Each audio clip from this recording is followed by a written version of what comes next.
This is T.Y. Jackson. United States Women's Champion Chelsea Green. How you doing, people? And I love pro wrestling. I love pro wrestling. Good morning, everybody. Good afternoon. Good evening. Welcome to the Brunch Gimmick. I am Lawrence Kurtze. We are live. Another big week in wrestling, as yesterday was AEW Wrestle Dream. Hi, I'm Maxine Dupree. And I'm Otis. Hi, I'm the sweetest Pete, Christara. Mars, the specialist. And I love wrestling. And I love pro wrestling. And we love wrestling. Bottoms up, brains on. Welcome to Quizplex here on Love Wrestling, your pro wrestling trivia charity show. My name is Zach Ralph. I will be your host. This is God's gift to wrestling, Michael Richard Blaze. Yeah, we are the Usos. This is Rachel Ellering. And we love wrestling. And I love pro wrestling. And I love pro wrestling. Hello, Love Wrestling. It is Thursday night. It is 8 p.m. And you all know what that means. Well, you better know by now. It's episode 235 of this thing. I guarantee you there's like an 85% chance that's not an accurate number.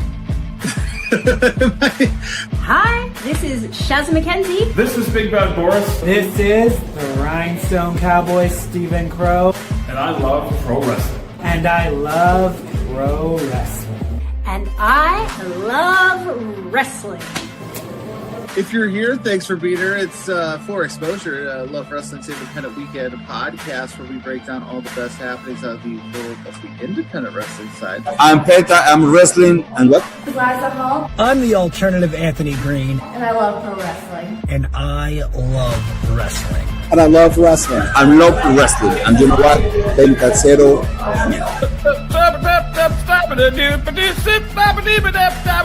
That's called scatting, kids. It is 8 o'clock p.m. Mountain Standard Time. It is time for a excitingly fun, I hope, episode of Saturday Night Love. My name is Big Bad Boys. I'm Big Ben Ortmans. Hi, this is Smiley Kylie Ray. I'm Yaskai. And I love wrestling. And I love wrestling. And I love pro wrestling. Of course.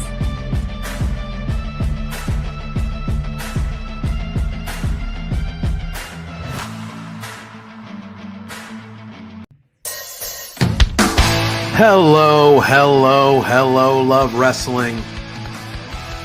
It's Thursday night. It's 8 p.m. And you know what that means. It's another new episode of Between Two Beards.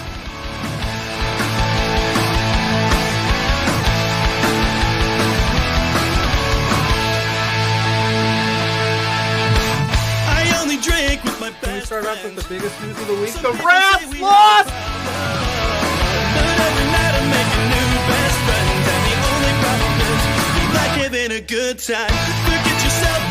If you've got the budget, I've got the time. There he is. Hey, boss! There's the boss. Hey! The man with the finest beard on this screen. Canadian men, boys, shut the hell up. Let me talk.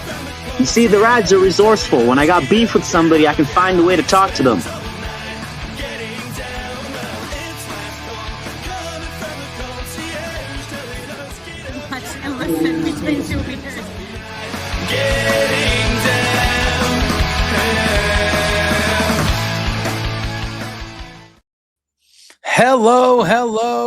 Hello, Love Wrestling. It is Thursday night. It is 8 p.m. And you all by now better know what that means. It means the countdown to Jaylen Brown becoming a Houston Rocket is on, baby. Let's go! Houston Rockets.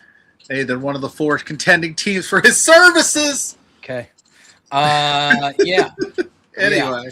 Yeah. But it means it is another new episode of Between Two Beards, episode 268, and it is a big one. We have a big wrestling weekend this weekend. Shows galore.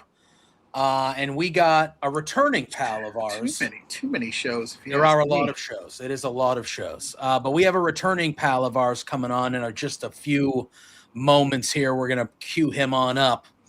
But as usual, Ryan, I can't believe it either. I think it's dumb. It shouldn't happen. We'll see what happens. But Yeah, I knew it was coming. I told you. I still think the best option is to just build around them. But what can you do?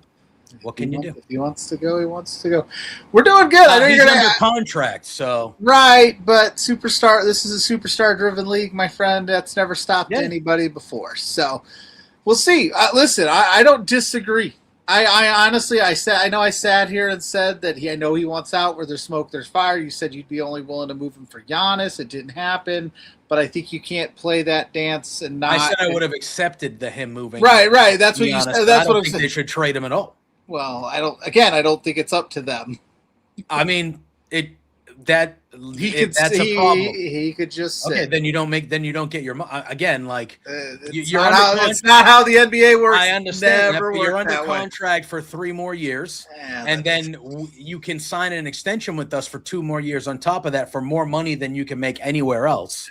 So, again, he publicly hasn't come out and said he wanted to go. So I don't know what the hell's going on, but the NBA is the NBA. But we have wrestling to talk about this weekend. We're trading before, but we got a lot of people in the chat. Hit that like button, hit that subscribe button, share it out to your friends. Also, for the month of June, I think we have one more show. This might be the last show. What's today? This is the last July show. 2nd. We're taking all super chats are getting donated to the Friends of Ruby, an LGBTQ community project that helps out youth up there. So any super chat gets donated to them in the month of June. So please, if you feel inclined, drop us a super chat. We'll make sure that they get it. It helps support our friends out of Canada. And obviously, we need to bring our guest on. We're going to bring our guest on. I just want to reference Fernando for a second. Oh. They accepted a trade for Giannis where the key piece was Tyler Hero. Yeah. Okay? Tyler Hero, who is the epitome of trash. Well, and fine player, whatever. If you're telling me that that you consider Jaylen Brown to be a trash offer, but they took one with Tyler Hero, hear me out. I don't disagree. I don't agree with. I don't disagree. I'm glad they didn't accept the trade. I want Jaylen Brown. I will say this. I think what happened was Milwaukee panicked a little bit and said, well, the Heat are offering us all of these flyers and assets, and we're only getting Jaylen. And this Jaylen Brown, he's not happy in Boston, just theoretically. Is he going to be happy in Milwaukee? Right? So we're going to be doing this song and dance again. We might as well take the safer option, which was a lesser option. But anyway, we could do that all day. We could talk hoops all day. The draft just happened. I had a lot of thoughts on that. But he's back, and he's in a mood. He hit us up. He said, listen, I got to come on the show. I got to talk my spit. He is your content creator champion. He defeated the Kyle Wellsmania. Yeah. Our pal as well. Another pal. Productions is back. And he's got that title around his shoulder there. What's up, Stone? I do. Look, the first thing that needs to be done before we go any further with this, all right. Pluggo, I need you to acknowledge the king. Whoa. Why take out to me? I didn't pick sides here. I acknowledge you as the king of the content creators. I know I'm not the king of that shit. Good.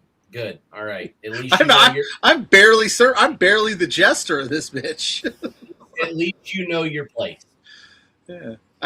In those medieval times, I'd probably be the first. They'd be like, off with that dude's head. Quick. Yeah, well, if you're not careful, I can make that happen. Oh, shit. Oh, shit. Dang. Shit. I'm staying out of this one. Is Wells Mania at my house? I'm staying out of this one. But glad to have you back. Yeah, you had reached out to us. You said, hey, I got to get some stuff off my chest. Let's talk some wrestling. Let's talk some other things. And we said, hey, man, floor is yours, man. We got the the first hour is open. Come join us. We'll talk some. We're going to be talking some Night of Champions and some Great American Bash with Stone as well. But you are wearing that belt over your shoulder there. I don't know. You called Pluggo out right away, but you also said you had maybe some other people to address as well. I don't know if you want to get right into you know. Yeah, the floor let's is just yours, do it. my friend. Night of Champions. Night of Champions is this week, but there is only one champion that matters right now in the IWC, and it is the, I guess you can say Snaps and Straps champion, because they're the ones that put on the tournament that took way too long. Let's be honest. All right. It was a year. The thing was a shoo-in from the jump. Nobody was ever going to beat me for this title. It shouldn't have taken a year. It could have been done in a week and a half because I was always going to win it. And then we finally get to the finals. They finally send me my belt. And then what happens? Snaps and Straps doesn't even have the decency, the manhood to post a congratulatory post telling the world who won their tournament. That's why we're here for you. So we're congratulating you for winning your tournament. So from this point forward, this is no longer the Snaps and Straps Championship. This is the Stone Pain Productions Championship. This is the Content Creator Championship. Snaps and Straps can suck it. They're never getting this title back. It's never leaving my shoulder, and they can send any goon they want from the IWC. I don't give a shit if it's King Coley, if it's Wheezy Blonde, if it's Santi Zap, if Pluggo wants a shot, if it's Alicone in your house. They can all come get it. It ain't ever leaving. This is Stone Pain Productions, then, now, forever. Fair. You didn't throw my name in there because, listen, I respect my guests, but if I'm in there, there's no way I'm leaving a loser. So, if you want a shot, I respect. I say that with respect. I say that with respect. And you can come and take it. And look, I don't care how it happens. I'll tell you, it ain't going to be in a promo battle anymore. I'm done with that. If anybody wants a shot at this, it's going to be in the ring. Now, I am fully aware that there are many content creators who like to think they could get in the ring, but then they can't get in the ring. All right. I've been in the ring. I got an elimination in a Rumble. Is that you making? Are you making some sort of threat? No, I'm just letting you know. Since you said threw my name out there, I do got some in-ring experience. Ask Mrs. Pluggo, who's in the chat, to love my life. How you doing, honey? Well, for any of the content creators who can't get in the ring and they don't want to get their teeth knocked down their throat, I'll throw this challenge out there. That doesn't mean they can't get a crack at the title. They are more than willing to go out and find any pro wrestler they want on the IWC who will fight for them. They can stand in that wrestler's corner. I'll face their wrestler, and if their wrestler beats me, I will give them the title. I like that. Can I bring Killer Cross? If do you have the funds to bring him? I might. Drop them super chats, I don't fam. think you know what? I don't think he does. I have beef with Cross too. He's owed a receipt as well. So if you want to bring Cross, I'll choke him out this time. All right. I like it. It seems to me you're going to be quite the fighting champion. You're accepting all comers in the content creation world. How did the plan come together with you and old Wells Mania there to get the old finger poke of doom to snaps and straps there? Wouldn't you like to know? That's why I'm asking. I'm doing my job. That is for me and Wells to know and the world to wonder until the end of time. All you need to know is we did it, it worked, and this is the result. That's fair. That's fair. That's fair. I can respect that. The finger poke of doom, huh? Damn. What a time. I will say I think we did it better than Hogan and Nash. I mean, yeah. I mean, listen. Was there as similar a backlash? Because I'll tell you what, people did not like the Hogan and Nash one at all. No, you know the difference between ours and theirs is their finger poke of doom really did spell doom for WCW. It was the end of that company. Our finger poke of doom is not the end of anything. It is the beginning of something greater. Beauty. And we got some people in the chat. Big Dog saying it was cinema. Rebecca saying it was beautiful, absolutely beautiful. So we have some people in agreement of how wonderful a moment that was. So listen, we're happy you're here. Congratulations on your championship. I love the welcoming all fighters and being a fighting champion. But we have a lot of wrestling happening this weekend, and we know we got you here until about the 9 o'clock hour or so. And there's 4 major shows this week. We're going to be breaking down NXT and WWE Night of Champions with you. Mm-hmm. And if you are ready, sir, we can get after. Yeah, I kind of feel like you're. I kind of feel like. Listen, I want to give him the. I don't know if he has more to yeah. say. He's the champion. We are here. We have acknowledged he is the champion. I don't know if you're ready to get into this, or you have more people in eyesight that you want to, No, I think I think I've spelled it out pretty plainly. I like it. All right. Let's just go chronologically, I guess. Let's start with some Night of Champions. They are in Saudi Arabia for Night of Champions. It is a 6-match card. We have ourselves 3 championship matches. We have ourselves both finals for the King and Queen of the Ring. And then we have a grudge steel cage match happening here as well. I will say, let's dive in to the King and the Queen of the Ring. I feel like those are good starting points here. Let's start with the Queen of the Ring. We have our finals. A lot of people, when this bracket was released, a lot of people were like, why is Liv Morgan a champion in this tournament? When, you win the tournament, you get a championship opportunity at SummerSlam. Why is a world champion in the tournament? I was just, reports were they wanted to continue the Stephanie feud. She's obviously banged up, and this was a way to keep Liv in things, even though you could have just had her feud with somebody else for the title for a month. I mean, I don't know whatever. She wants to be a double champ. That's where they've kind of turned her, her message into. I was sitting on here 2 or 3 weeks ago yelling, as I do from time to time, to Pluggo, saying, this is going to be, and I openly said it, I said, they're going to be lazy here. And they're going to have the finals of this tournament be Liv and Io. And Io's going to beat her. And then they're just going to run the ship back at SummerSlam. That's exactly what they're going to do. And that's what I think we're getting, Stone. I think either Liv's going to cheat to win, and then they give Io a rematch instead at SummerSlam, or Io's just going to beat her, and then Io's going to say, I beat you once, I want you again at SummerSlam. And I think that's what we're getting. I agree with most of that. I will say this is one of the dumbest things I have seen in a long time. Like this is the epitome of lazy booking, in my opinion.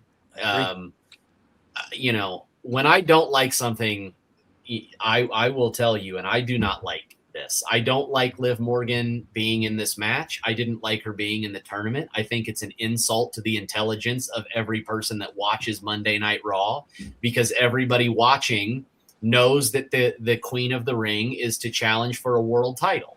So why is your world champion in this tournament? That is like the world champions being in the Royal Rumble to main event WrestleMania to get another world title shot. It doesn't make any sense. And I know they're running this angle of, oh, she wants to be a double champion. Well, my response to that would be, why does she get that say?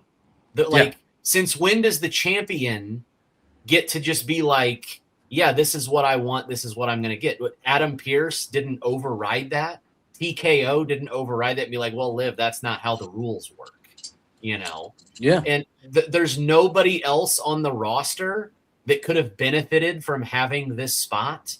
A Sol Ruca, a Maxine Dupree, who is getting ready to possibly join the Vision. I don't even know where Natalya went with her new character. That was like a 3-week span, and she's Blake gone. Monroe. Yeah, Blake Monroe was another name. Where is Blake Monroe? She's taken longer to show up than Veer Mahone was. By the way, also in the history of wrestling, name the last time a heel champion was like, yeah, put me through more matches that don't absolutely really mean anything. I've already got the top prize.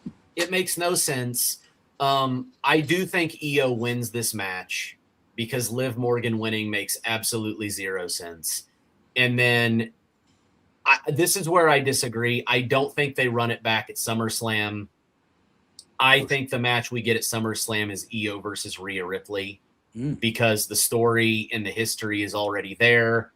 We know that was one of the matches of the year last year at Evolution, and the match had a whack finish, and they never got an actual winner. Rhea Ripley has never beaten Io Sky, so how they get there might be in question. I could see something like Io saying she's going to challenge Liv Morgan, and then Rhea Ripley coming back and like asking Io to instead challenge her because Rhea wants to prove to everybody that she can beat Io, and they never got to finish that match at Evolution. So I think Io wins, and then I think we go towards Rhea and Io at SummerSlam.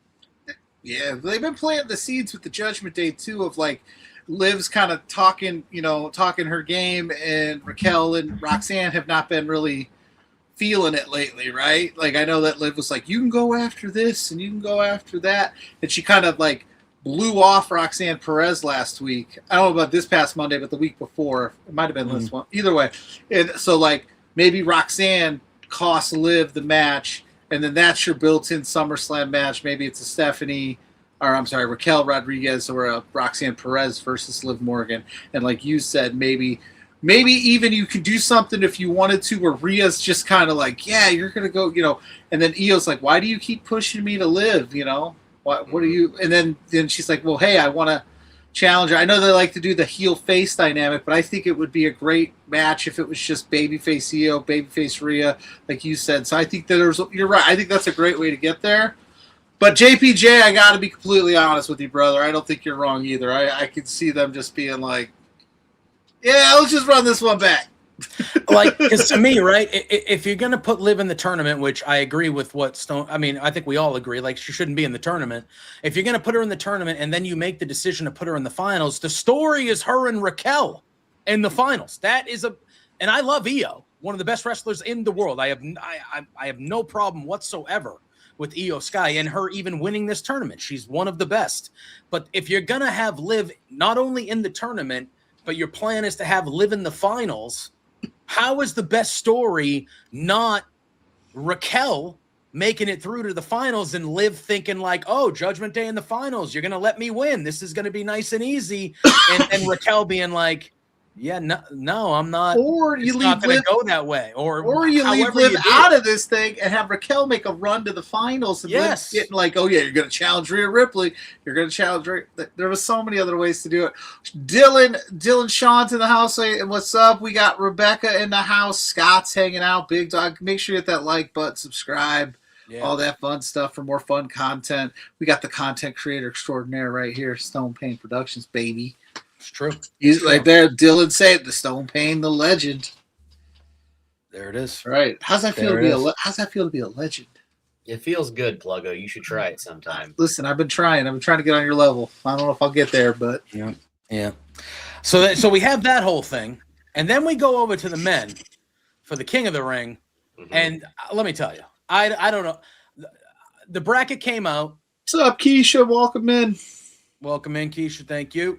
The bracket came out, and it was like, okay, Obafemi's obviously in it. That's a guy. And I thought Seth Rollins was going to win this, and we were going to be heading towards Seth and Roman at SummerSlam. I forgot to shout out El Juggalo's in the house, too. And then, lots of people tonight. There we go. That's what happens when the champ shows up. It's just what happens. People. So I'm thinking, okay, this is Rollins' tournament to win.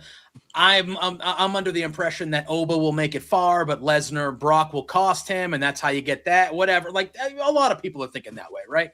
Then they do the thing a couple weeks ago where the Vision still costs Seth, and Seth is out.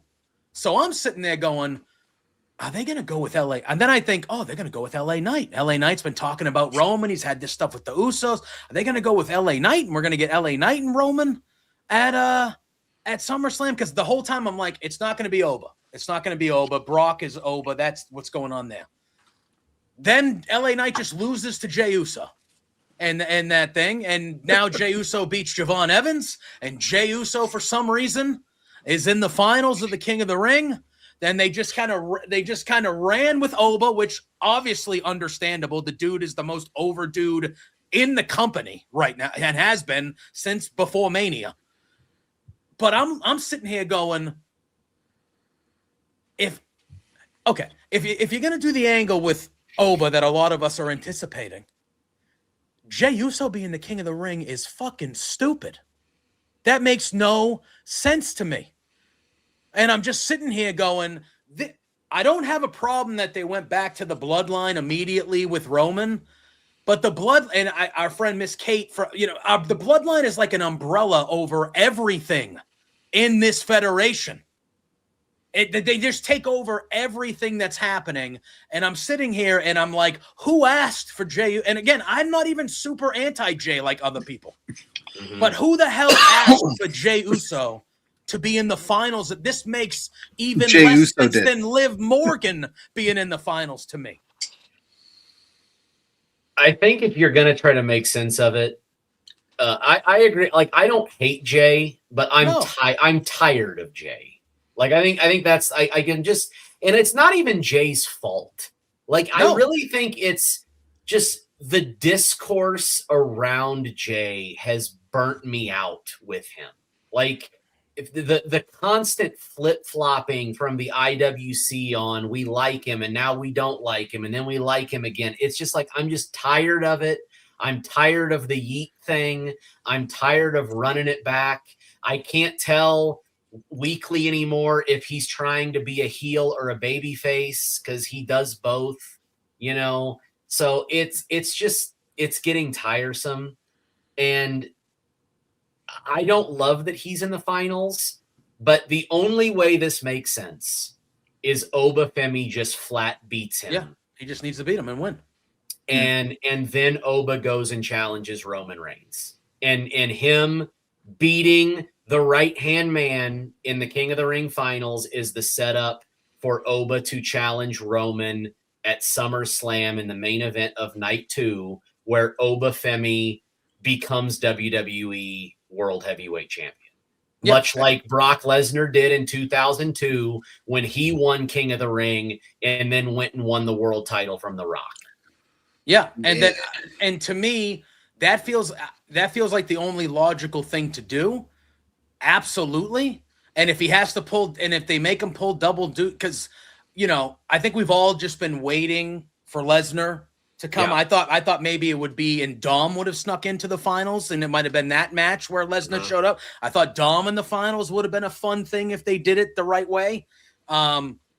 But then they just had Oba basically been doing what Oba does. He's been dismantling people and getting his way to the finals relatively easily. And I feel like that's the only way this am I wrong? And I know Jay said he's going to challenge Cody if he wins and go that route. So he'll run SmackDown, Roman runs Raw. No. But Pluggo, I there's no other way than Oba winning, right? Yeah, my only problem I've had with this thing is Oba up until this past Monday has not given one shit about the King of the Ring tournament itself. He's cared nothing. He talks about Brock every time he mentions Brock.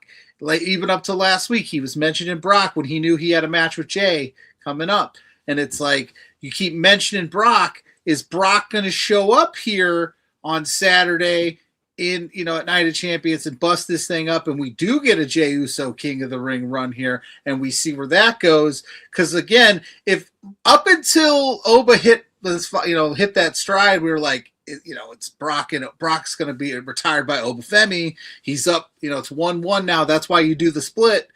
So I'm holding out that I think Brock's going to show up here. If he does not show up here and you run it, you got to, like Stone said, I think you just got to have Oba just run it, figure it out. Like Oba is so hot right now. He's so over. The dude gets cheered out the building when he's not even there. Keep it rolling. Have him beat Jay. Because then even if he beats Jay, that adds a new wrinkle where Roman can be like, Jay, you run your mouth more than anyone in the bloodline has ever ran their mouth, and you can't cash your own checks here, bud. You couldn't get the job done. Like that adds a new wrinkle to this bloodline thing. So I'm rolling Oba unless Brock shows up. Then it's Jay. Shout out to Dylan Sean for the super sticker. That $1.99 is going to be donated to the Friends of Ruby charity. Thank you so much. Here's a theory. Everyone thinks Lesnar's going to show up in the match. What if he just shows up after the match during Oba's coronation? Like Oba wins, yes, and then during the crowning, when he's putting the fucking crown on his head and the scepter or whatever they do, then do you think he puts the crown on? I think he does. But then you have Brock come out, lay out Oba, maybe destroy the crown or do whatever. And then if you're not going to do Brock and Oba at SummerSlam, my theory here is Brock and Oba is the headliner for Madison Square Garden at Saturday night's main event in July. That's where that ends. There's going to be something big in the Garden because it's the Garden. That's actually a really good point because a lot of people, and again, I don't always agree with most things Bully Ray says, but I thought the thing that he said where he said some dumb shit this week, didn't he? Well, he usually does. But when he was talking about the Oba Femi King of the Ring thing a few weeks back, I actually thought he said something smart where he was like, the only way this makes sense to me, as in him, was Oba wins the King of the Ring, and then that's enough to get Brock to come back. And he goes, oh, you have a number one contendership for the title? Okay, well, I'll fight you on night one of SummerSlam, and if I beat you, I get your title shot. Mm-hmm. But if you beat me, I'll go away. I'm retired. And then you have Oba beat Brock in night one, and then the next night he would obviously beat Roman for the war, and you just make Oba. Like, you just absolutely talk about a rocket. This guy. Yeah. Now, I don't think that will happen this way. I actually think the Saturday night's main event is probably a better, but you could even do the same thing with Brock. You could have Brock attack him and go, oh, you won King of the Ring, so you have a championship bout? Okay. You want me one more time? How about this? We fight. If I beat you, I get your title match, and then Oba can say, okay, but if I beat you, you're done. Because Brock Lesnar doesn't want any part of the second night of any event. He's like, let me get this over with, done and over and out. You know that. Yeah. Well, so And what better place to end that feud and have him? I don't know if Lesnar retires at a Saturday night's main event. Maybe John Cena and Goldberg both did, so it's possible. No. I don't think Lesnar's missing SummerSlam. I was going to say the Minnesota aspect of SummerSlam is definitely to have Oba beat Brock Lesnar in Madison Square Garden just makes sense to me. Yeah. I actually like that. I would prefer that than maybe the double duty at SummerSlam. But either way, it does feel like when it comes to this, like, I don't know, man. And again, I'm not even super anti-Jay. I just feel like what a mistake that would be. There was no SmackDown superstars in either of them. Charlotte technically was SmackDown. But in these finals, they're all Raw. Well, yeah, but I was saying the Final Four. So I'm thinking you could have set up a challenger for Cody. I know he's got. It looks like maybe I don't know who Cody would face at SummerSlam. I know Sami Zayn's probably going to win, so that's okay. But yeah, Yeet to the ring, baby. Oh my god. No. Yeet to the ring. We'll see. He's gonna put that crown on. He's gonna have he's gonna be eating. Take it off and run it back, put it on again. 100%. If he wins that thing, he's doing that. And if he's doing that, he's watching this program, which, thanks, Jay. Unbelievable. All right, let's move on, shall we? We have ourselves a singles match for the WWE United States Championship. It is Trick Williams. Whoop that Trick. Defending newly married Trick Williams. Congratulations, him and Lash in Jamaica, right, over the weekend. I believe so. I saw some pictures. Congratulations. And Ricky Saints is getting an opportunity Not to newly challenge. Married. No, is getting an opportunity to challenge for the United States Championship. I'm glad Ricky Saints is getting this opportunity. Pay-per-view title match. This will be a good match. I don't foresee an angle where Ricky Saints is winning this at all, but I expect this to be pretty good. I'm more than happy that Ricky Saints is kind of getting this opportunity and like getting a good singles mid-card championship match on the pay-per-view more than anything. Stone. I agree. I think it'll be a good match. Unfortunately for Ricky, there's no way he's going to win. Trick Williams is way too hot right now. He is, I would say, the best U.S. champion we've had in a while. I know they were doing the U.S. Open challenges and stuff, which are great, but I'm one of those people that believes that, just because you have good matches doesn't necessarily mean, or how many times you defend the title doesn't necessarily make it a great title run. I think you actually have to be entertaining. And Trick Williams is entertaining, and the people love him. And Ricky Saints is really good, but I'm going to be honest. I feel like the Ricky Saints experiment on the main roster has not gone as well as they thought it was going to. I just feel like the main roster audience is not biting on Ricky as much as the creative thought that the fans would. Yeah, it's also fun. It was also like this really interesting timing thing, right? Like, because Trick and Oba and Javon and all them kind of came up when Ricky was getting into NXT. They had a little bit of they crossed paths there, but then they brought all those guys up. Then they brought that next group up, but it's like, maybe they should have spaced it out a little bit more and gave a little bit more time down in NXT, but I agree. Or they shouldn't have split Ricky and Ego up. I agree. They should have just kept them together on Monday Night Raw as a tag team, a brand that desperately needs tag teams, but no, they decided to split them up because they wanted separate people on separate shows. Regardless of that, Trick Williams is not losing the U.S. title. And I also think, like, don't get me wrong, fighting Cody on your first night on the main roster is never a bad situation. But I also think that, like, even though it was a big debut, he had a promo segment earlier in the night. He had the main event against Cody. I felt like the debut of him kind of fell flat a little bit, even though it was such a big spot. And I don't think it was necessarily him. I just think it just didn't hit, like you said, as much as they want. I just feel like you give that guy a mic, let him kind of cut loose on a mic a few weeks in a row, 2-3 weeks, but like let him actually. We know what he can do with the mic when he's kind of free to kind of do what he does. Like, give him the mic, let him cut some like fiery promos and only the way that he can for a few weeks in a row, or just and I feel like the crowd will. I personally feel like he should be a babyface, really.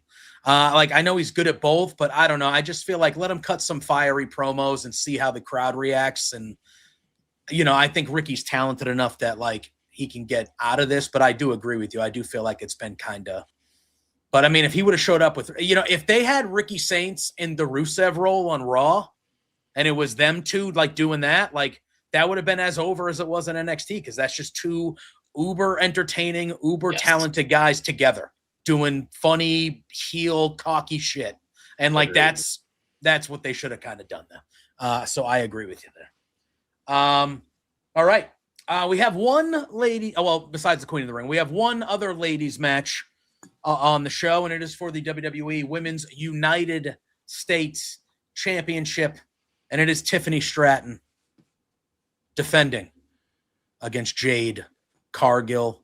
I hope this match is good. I think the last two pay-per-view matches we've seen from Jade, and don't get me wrong, she had a great partner in Rhea Ripley with both of them. I thought they were her two strongest performances, in my opinion, far and away. I would like to see Jade continue that momentum. I really like Jade. I think she brings a lot to the table. I'd like to see Jade win the title back, but I don't think she's gonna. But Pluggo, I'll go with you first, and we'll let Stone. Where are you at with this? Yeah. My question is, will this match be longer than their championship match that they had? That was at WrestleMania. That went 7 minutes. I think this will be longer. Okay. I would say this will. Hey, Dan Brown's in the house. Shout out to Dan Brown. I was thinking about him the other day. We gotta get him back on here. Yeah. I was thinking about him. He came up on my my Apple Music because his album's out for his comedy. And I was like, I can hear me laughing. Not really, but I was laughing. But with Jade, I like what Jade's been doing. I think you can't keep her you can't keep everybody on top all the time. So yeah, she's going down the United States Championship thing. Tiffany Stratton has it now. That division could use a jolt where they get some main focus on it, and why not do Jade and Tiffany? Because Jade draws eyes because she's just a physical specimen, and she's really grown. Like, she's been really good in the ring lately. I think you're right. I think Tiffany is going to pull it out. This interesting kind of like friendship with Chelsea Green thing. Maybe that comes into effect. You know, they've been kind of hanging out. Maybe Tiffany's got something in the bag. I know she's going to have to counteract Michin and BFAB, but yeah, I think Tiffany pulls it out, but I don't think this is the last time they run it. I think they're setting up for something else. You know, whenever they do want her, I mean, I feel like Tiffany versus Blake Monroe is a if she ever shows up, you know, so maybe that's what we get after this. I just don't see Tiffany losing it back. You know, I just don't see that happening, Stone. I think, as much as I would love to sit here and say I think this is going to be a good match, I don't know. I'm worried about it. It's like, I like Jade. I think she is a physical specimen. Like you guys said, I think that she can be entertaining. The problem is I just don't think they know really how to use her very well. Like we ended the feud with Rhea Ripley, and then within a few weeks, all right, we pulled her down to the U.S. title picture, but Tiffany's not losing this belt because, like you said, JPJ, the end game is Tiffany Stratton versus Blake Monroe. That's the match people want. That's the match that should happen at SummerSlam for the U.S. title, where Blake Monroe defeats Tiffany Stratton. You pass the torch there, and Blake Monroe becomes U.S. champion. And the reason I say pass the torch is because I think we all know Tiffany Stratton does not want to be a wrestler anymore. She's made that clear in interviews. She wants to go to Hollywood. She's said multiple times that she really has no plans on re-upping her contract after it's done because she has other aspirations. And maybe it's just me. I don't know if you guys have noticed this, but I feel like Tiffany Stratton now is not the same Tiffany Stratton that she was a year ago, 2 years ago, when she beat Charlotte at WrestleMania in every aspect. On the mic, especially in the ring, I feel like she botches a lot more. I feel like she wrestles just like she kind of doesn't care. She seems lazier in how she operates in the ring, and that's because I just don't think she wants to be a wrestler anymore to the level she was a couple of years ago. And when you have someone with that mentality up against Jade Cargill, I don't know how good the match is. You know, I just don't know how good the match is going to be. Well, it's because you said, like, because if you go down that rabbit hole, right? Like, the best matches out of Tiffany Stratton were what? Charlotte Flair, she probably, you know, veteran, led that thing. Jade Cargill, Rhea Ripley, she has somebody lead her. Yeah, and you know, and Tiffany, she's young, and they kind of put not a rocket per se to her, but she hit, you know, she went the world championship early. You know, she doesn't quite understand that sometimes you have to go down the card, and it's not a knock on you. It's just, you know, like I said, not everybody can be at the top all the time. So maybe she's got to learn, like, you know, she's got to make the best of it, and maybe she's just not. Who knows? Yeah, you're not making, like, I don't think your points are valid. I don't know what's going on there, but hopefully this match is better than you think it's going to be.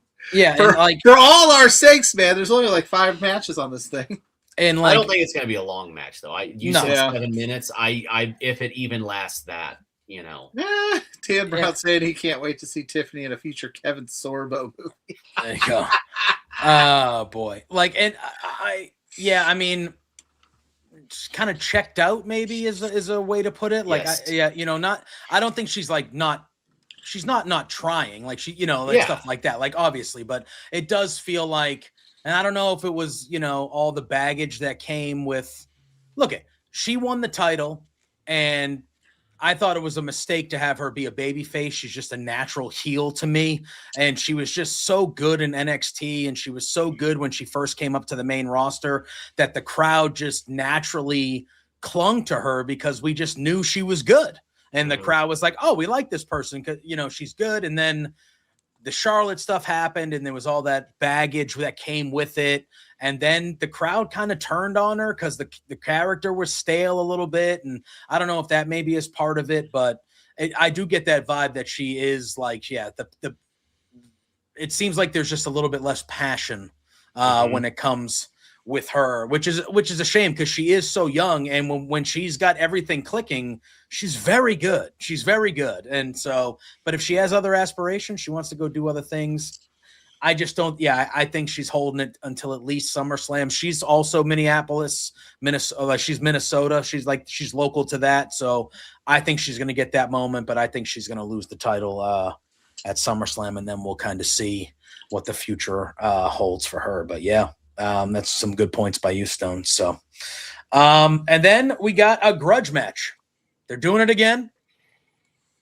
So help me God if Braun Breaker doesn't win this one. So help me God. Let me tell you. Steel cage match. Seth Rollins, Braun Breaker.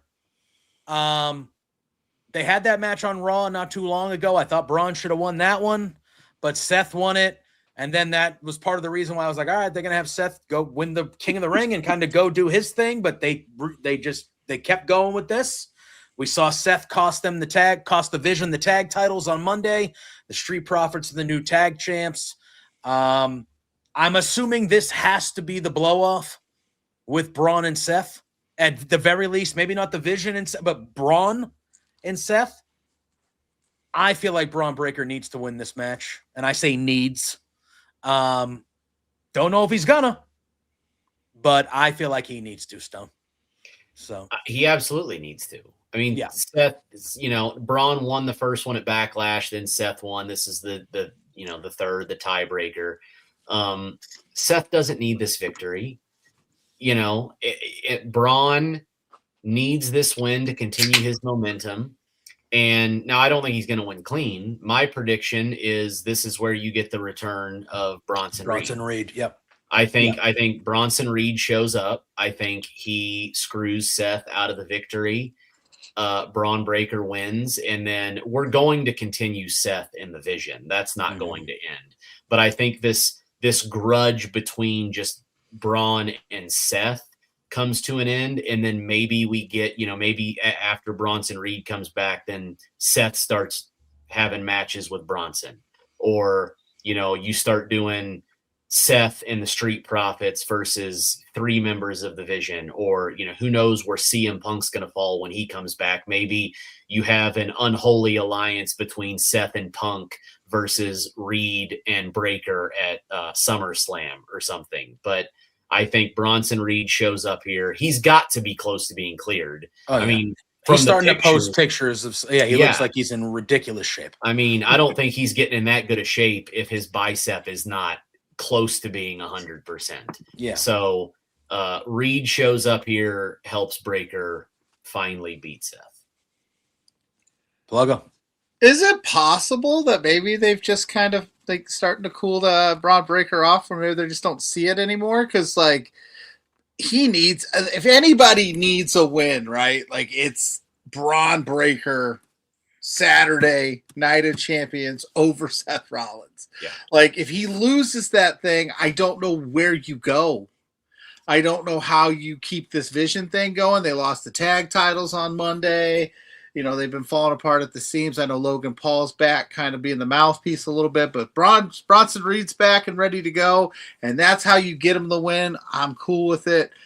I'll roll with Braun Breaker here, but man, does the aura that man had is just he needs it back, and I would love to see him just do it clean, but he ain't gonna do that. No, it definitely won't be clean, but I think rumor is Punk will be on SmackDown upon his return. Oh yeah, I forgot about he's been getting jacked in the gym too. That's what they're saying. But yeah, no, I think we're all in agreement here. I think Braun Breaker, this is a necessity in my opinion for him to win this match. And it would be nice to see Bronson Reed back because I think he's been missed. I really am a fan of Bronson Reed big time. And if you remember, before the Vision even existed, Bronson Reed almost killed Seth Rollins in the middle of the ring with 6 tsunamis. I would love them to run back a little mini Seth and Bronson thing if they want to do that. I'm all for that. I love Bronson Reed. But I will say this on the same vein: if they do that, then Seth Rollins has a reason to run this back again. Yeah.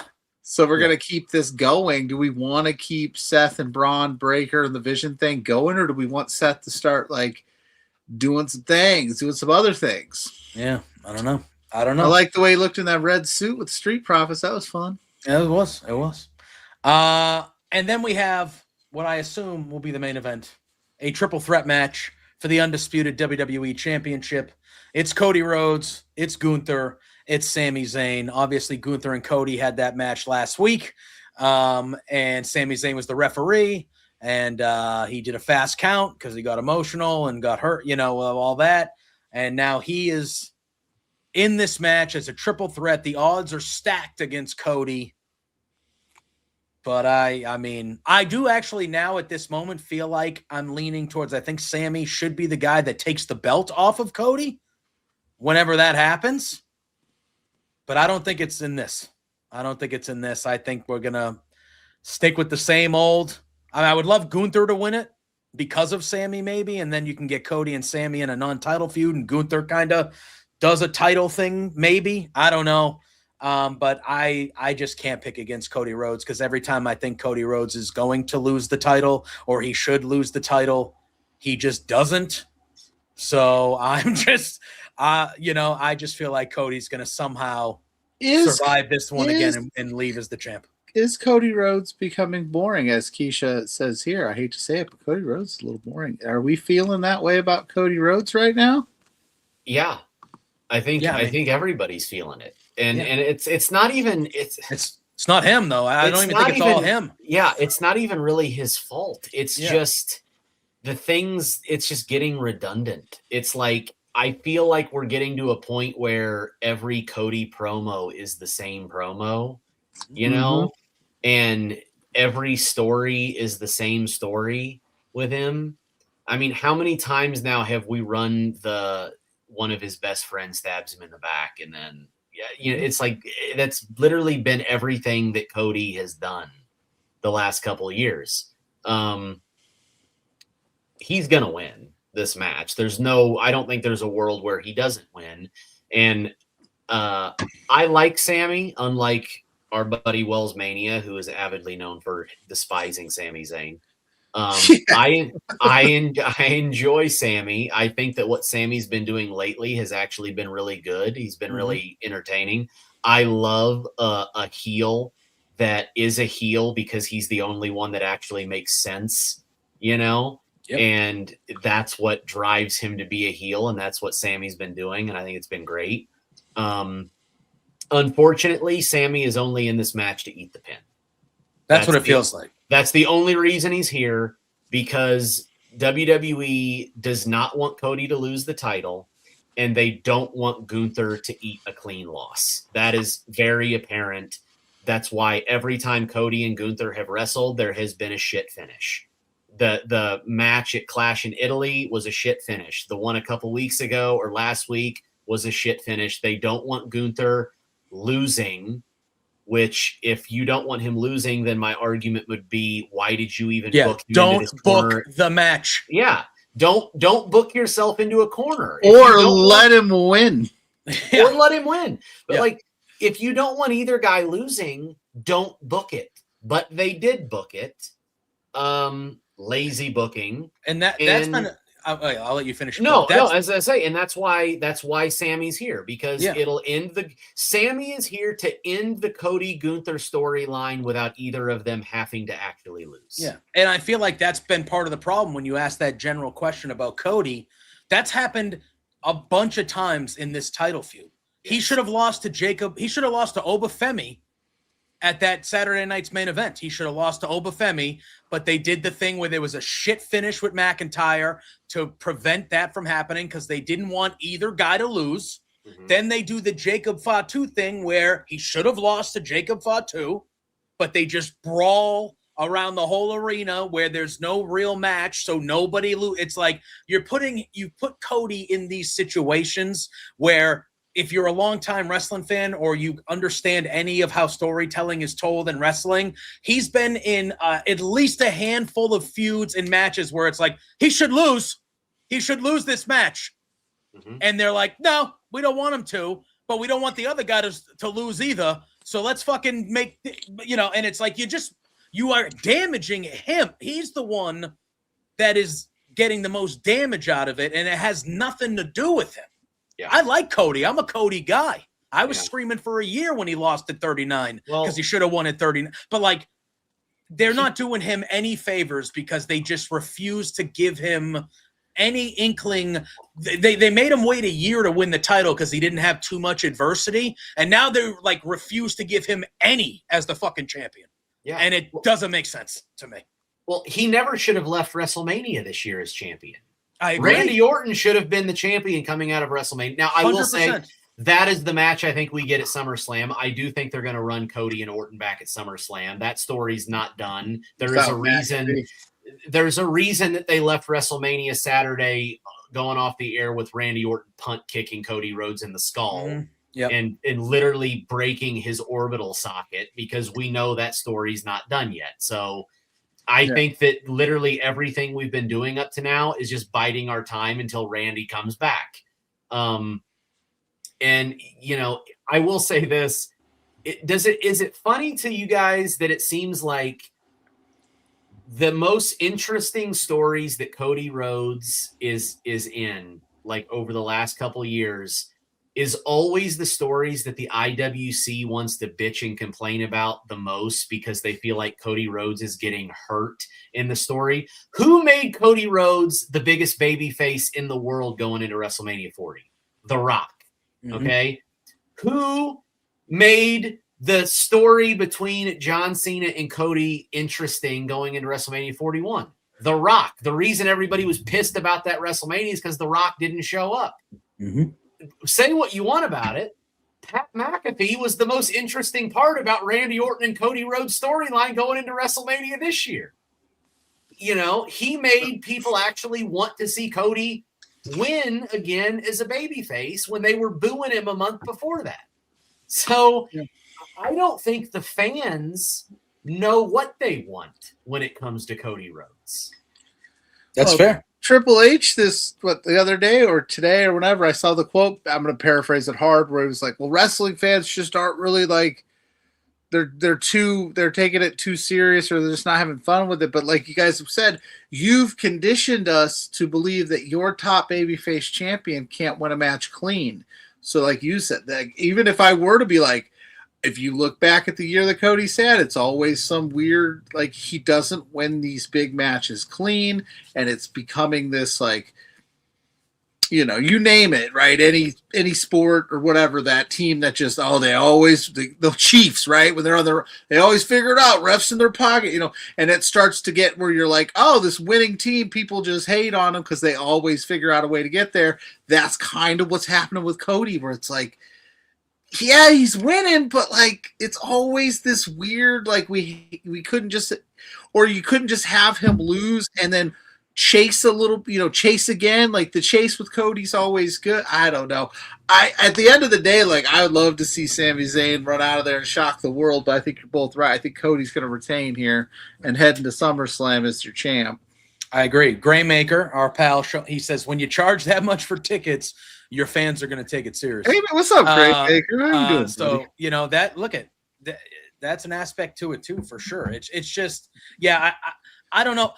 I'm of the belief that like and Triple H does like his longer title reigns, and I'm all for that, but like Cody can't lose the title and win it back the next month or the next. I know we don't do that. Like there was a time when that was happening too often a long time ago, but like, what would it have hurt for Gunther to have beaten Cody last month and then Cody just wins it back at SummerSlam? Like what's the problem there? I thought the same thing with Jacob Fatu and Roman. What if, would that have hurt Roman if Jacob Fatu won the title in that tribal combat match by some ridiculousness and then Roman wins it back the next one? It's like I just don't understand. I just feel like there's been a multitude of times where Cody feels like Cody should lose the title and then he can get it back and it's not going to matter. And they just, they're just kind of, this is what we're doing. We're sticking the curse of retiring John Cena. Like if you're right and they run back Orton and Cody at SummerSlam, I'm going to feel like Orton should win that match even stronger than I did about the WrestleMania one. 1,000,000% Orton should win at SummerSlam if they run that back. Yeah, I agree. But I don't have, from what we've seen, I don't have any faith that they would 100% make that decision, which is crazy. It just doesn't, it just, you know, I don't know. But that is Night of Champions happening Saturday afternoon on the East Coast. I think it starts at 1 p.m. Eastern time. First hour. Did they say both the King and Queen are going to be in the first hour? Those matches are happening. Oh, the steel cage match is in the first hour. I thought. Is that what it is? I thought they said both finals were going to be. I could have swore. Maybe I was wrong. I thought I heard Monday they said both finals. Yeah, both finals. Okay, so maybe they just had it on the graphic that I saw. If you're watching on ESPN, you can watch both the King and Queen of the Ring be crowned for free on ESPN. And so I know we got to get out of here in a few, but also, hey, you got time to run through Great American Bash with us, or? Yeah, no, I'm good. All right, cool. All right. So then, you are, you content creating legend, you stud. This is the perfect opportunity to say, get them super chats in, get those likes, hit those subscribes. We got the content creator champion of the world. Stone Perry Productions in the house. We do. Yeah, we do. He's got the belt with him. Snaps and straps. Yep. So Sunday night, Productions, baby. Sunday night, we have another WWE Umbrella PLE. It is going up right against Forbidden Door on Sunday evening. It is the Great American Bash, and it is the first PLE that is happening on the CW. So it's going to be on the natural channel that NXT airs every Tuesday night on. So a little bit different here that they're doing a PLE kind of on that. We have 7 matches booked for the Great American Bash here. So this is 7, which is added a couple. They added a couple. 5 of them are championship matches. So why don't we talk about the non-championship matches first? Your boy, Shiloh Hill. He's got a grudge to settle. Tristan Angels stole the Mr. NXT thing from him that Shiloh won. Listen, he didn't steal shit because I recognize Tristan Angels as Mr. NXT. So, all right, as far as I'm concerned, I know this is a match for Tristan Angels to just cement that he is Mr. NXT. Well, Big Dog in the chat is saying Team Shiloh, so I don't know how you feel about that. What I will say though is on Tuesday, Shiloh Hill cut a little promo interview in the back there, and he got angry and he was like yelling, and then he did like a maniacal laugh, and I actually was like, I need to see more of that guy when it comes to Shiloh Hill. I was very intrigued by that thing there. But yeah, Pluggo, I hate to tell you, but I think Shiloh Hill's taking this one all day. Stone, I don't know if you would. I agree. I think this is Shiloh's match to win. I still don't fully understand the Shiloh gimmick. I guess he's just like a creepy guy that likes the dark web. I assume he's a weird motherfucker. That's why when he cut that promo, and he started off as he was a little bit more mild mannered than usual, but he started off as that guy. But then when he addressed Tristan, he was like yelling at the camera, and then he did like this crazy laugh and just kind of walked off. And the interviewer was like, "What the fuck?" She was like, "Huh?" And I was like, that to me is a character I feel like I could get on board with. Yes. More than like the creepy but funny guy with the tooth and whatever. Like, I see why he won. Did he win LFG? No. Did he? Yes. He was the winner. I see why he won. I see what I see aspects of what they see in him. He's pretty good in the I see why he won. I just don't know if the character he's been portraying is going to be the final version of him at all. But what I saw in that and it was a 30-second backstage thing, but like lean into that more, make him more that crazy guy as opposed to a creepy guy. I think that's kind of where I'm at there. But Pluggo, I assume you're picking Tristan. You're just anti. I just want to say I'm anti Shiloh Hill, the character. But I could see in the ring why, like, he's talented. I'm just like, the dude confuses the hell out of me. Yeah. And I still can't quite figure him out. And maybe that's more on me than Mr. Shiloh Hill himself, but Tristan Angels all day. Let's go. All right. The real Mr. NXT. All right. I like it.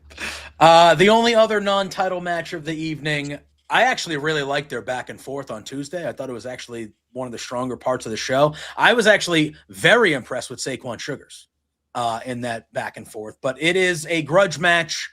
Dion Lennox, Saquon Sugars.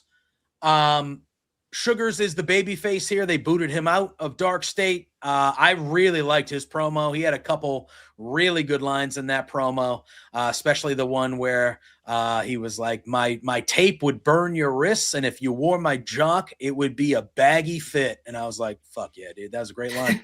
I like that line. It was really good. Good thing you didn't get those lines confused. Yeah, I know. But I thought the back and forth with both of them was actually better than I was expecting it to be on Tuesday. To me, I feel like the babyface wins this one. Lennox has been kind of, I thought Lennox's reasoning for kicking Saquon out of the group on Tuesday was a little weak to me.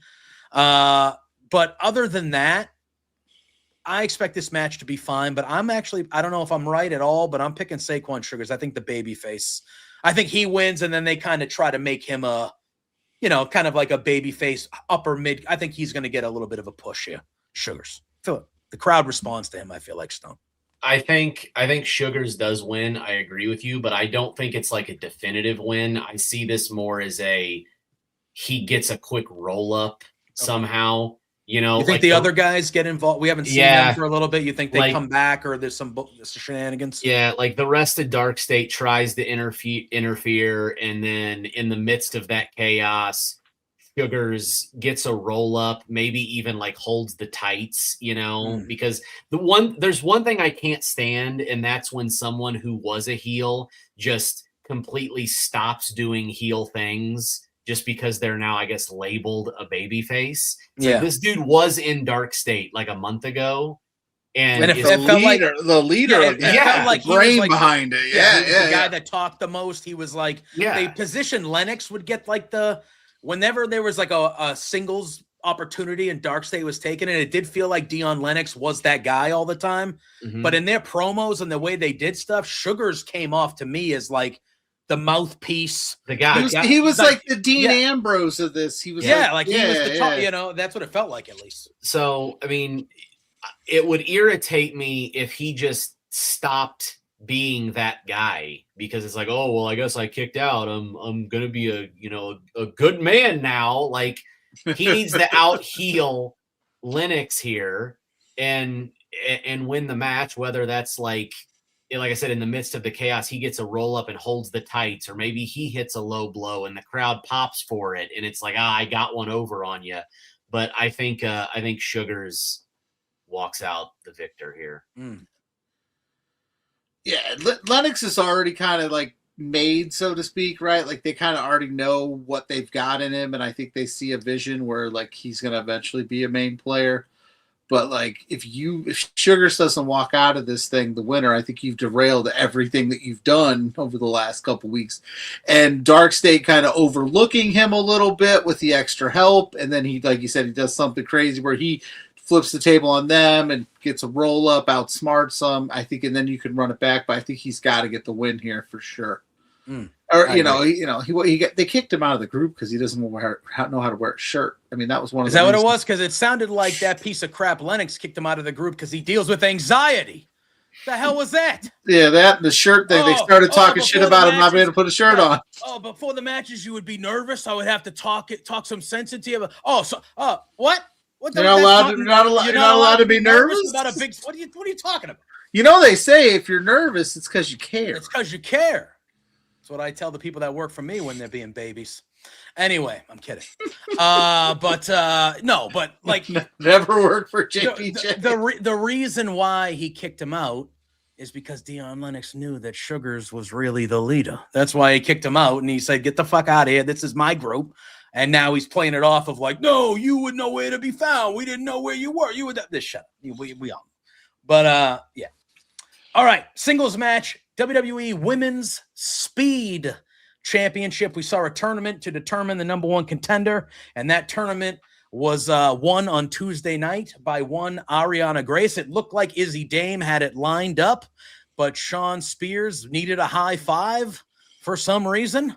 And then Izzy Dame got rolled up, and Ariana Grace, obviously we'll talk about that match, but that led to the demise of of that group, as they lost a tag match shortly after that, and they kicked Sean Spears out of that group there. So that's what's going on there. But good. Ren Sinclair, Ariana Grace, speed match. Championship matches are 5 minutes, correct? In the speed format, they're 5 instead of 3. Yes. Yeah. They make the rules fit however they need yes. to fit on that. I love me some Ren Sinclair, but for the love of God, I feel like the Birthright needs to win something, because every time I see him on TV, they're losing. And it feels like that's a group that they should be building to like actually be something on. There's talented people in that group that actually have literally Birthright lineage with, it just feels like this is a group that should be doing better things than they're currently doing. I know it's the Speed Championship. It's not high on the totem pole, but I feel like Ariana Grace potentially could steal one here and become the Speed Championship. I'm not 100% positive. I know obviously Ren Sinclair and Kendall Gray are very friendly, so them both being champions potentially when we get to the end of the night, maybe that's a good visual, but I don't know. I feel like the Birthright needs something. I know it's only the Speed Championship, but this is what I'm giving them. I think Ariana Grace somehow steals it, and she's going to win. I agree. I agree with everything he said. I think Birthright needs something. The Speed Championship is not anything massive, but it's better than nothing, and honestly, on a show like this, I don't know how many major titles are going to change hands. So this could be the one thing where it's like, see, we changed one title, and then so I think Grace wins it. You thought tuning into Forbidden Door was the better option? We got a new Speed Champion. Yeah, but here's the thing, though. Zack Sabre Jr. and Kenny Omega. How about our Speed Championship match? What are you trying to do to them? I will say, though, I do enjoy the Speed titles. I do too. I like the format. I really don't mind the format at all. I think I enjoy. I know there's some people like, oh, they're dumb, blah blah, but I do like the concept of them. It's a different style. It's something that's fresh, and I think that NXT has done a good job of making them seem fun. So, I don't have to me, they're better than the women's tag team titles. So I would agree. And I think it was a very smart thing to kind of make this a title, like an NXT title, the way they have. I think it's much better that they've kind of transitioned to that, and it wasn't just a YouTube thing anymore. Mm-hmm. And look, it's going to be a 5-minute match. It is what it is, but Ren Sinclair's very good. And so this is going to be a fun, entertaining match. Plug. I don't know if you said who you're leaning with, Pluggo, but I'm always picking Ren Sinclair with my heart, but like you said, I think that the Birthright was a cool idea. Yep. I think it was when I was doing the Main Event Wrestling Network mixer for this one, they were asked what would make the Birthright better, and I jokingly said, I guess better parents, because they started off hot with this thing, and I was like, okay, there's something here to this, and then they completely and they turned them into doofuses, right? They're kind of doofy. Charlie Dempsey doesn't even wrestle really, and it's like he's exactly. So what are we doing? This feels like a group that should be so much higher. Especially you just pillaged NXT of top male stars in particular. You took in a 2-month, 3-month span. You took Trick, Javon, Oba, Ricky, Joe. You took them all, and you're rebuilding your division. This is a group that has a couple guys that could be I just feel in the conversation, and yet we haven't talked any TNA no TNA yet. We'll dive into that in a little bit. Slammiversary is also, but okay, let's go to the men's North American Championship match. Former stablemates, when we talk about Dempsey, former stablemates and the Catch crew there. Miles Bourne, the champion, Tavion Heights. This will be a great wrestling match, but I haven't been super duper invested in this feud. I think Bourne has all the potential in the world, but this title reign has been rather boring to me. But But I do like, obviously, they were in a group together. I really like Tavion Heights just in general. I think he's a future player for them. I'd love to see him win the title, but I just think that Miles Bourne's going to keep it, and they're just going to kind of continue rolling that way with him as the North American champion. Like I said, I think this will be a very good match, but like I'm not super duper invested in this story a ton still. I agree. I'm not super invested in Miles Bourne. I just something about like he's boring might be a harsh word, but he's boring to me. Like he's a good wrestler, but like I mentioned a little bit ago, to me, just because you're a good wrestler does not make you entertaining.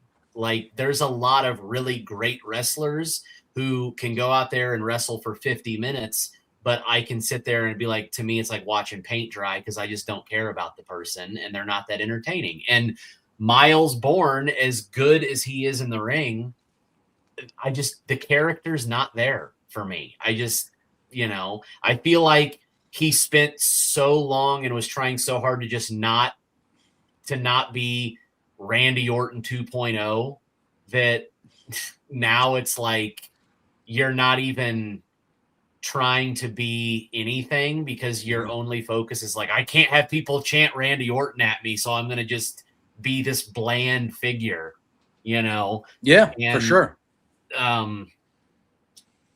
Tavion, I would like to see win. He's not going to because they're really high on Miles Bourne for some reason. So Miles is going to win, and then we'll push on until we find somebody that can beat Miles. Who that is right now, I don't know. But Miles is winning. Miles needs a mouthpiece, right? Like he needs somebody to do all the hyping up for him that unfortunately he's not been able to do himself. He's in that weird space where like he's kind of like, are you a face? Are you a heel? Like you do heel shit sometimes because you're like, I'll do whatever it takes, but then you're super baby face about it. Tavion, like the story's there with them because they used to be in the the No Quarter Catch crew together. But like I like Tavion Heights. Like I think he has a bright future. I liked the back and forth that they had the week prior, the little stare down. But yeah, I don't think Tavion's taking it. But I really hope that this opens up something. Like I see something new with Miles here because I'm like, dude, like he needs somebody to push it. He needs that mouthpiece. It's very weird because like when he was in the No Quarter Catch crew and he started taking off, Bourne that is. I thought, I think we all kind of looked at him and we said, oh, this is kind of like, this guy is going to be like a big, like this is. Could be Randy Orton. Yeah. And then he was cutting good promos and he would talk about obviously him being, and it was working very well. And then they kind of gave him this singles push. They took him out of the group. They gave him this title. And yeah, it's just like, he's like this cookie cutter baby face, but it's just there's no substance to it. And it's very bizarre. It's very bizarre. So. Maybe he can find some edge here because I think he's going to still be champion coming out of the show Sunday night. So maybe whether it's a proper feud of sorts or whatever, maybe he can find that edge again because, I don't know. It does kind of feel like he's kind of in no man's land currently. All right. We have a rematch for the NXT Women's North American Championship. It is the champion Zarya taking on the former champion who she beat for that title, Tatum Paxley. I know Zarya just won this thing. I feel like Zarya, and again, we'll talk about the main event, which was announced today that it is going to be the women's championship in the main event. So we'll talk about that later. Zarya to me feels like the monster heel that should be the world champion, just running NXT for a calendar year.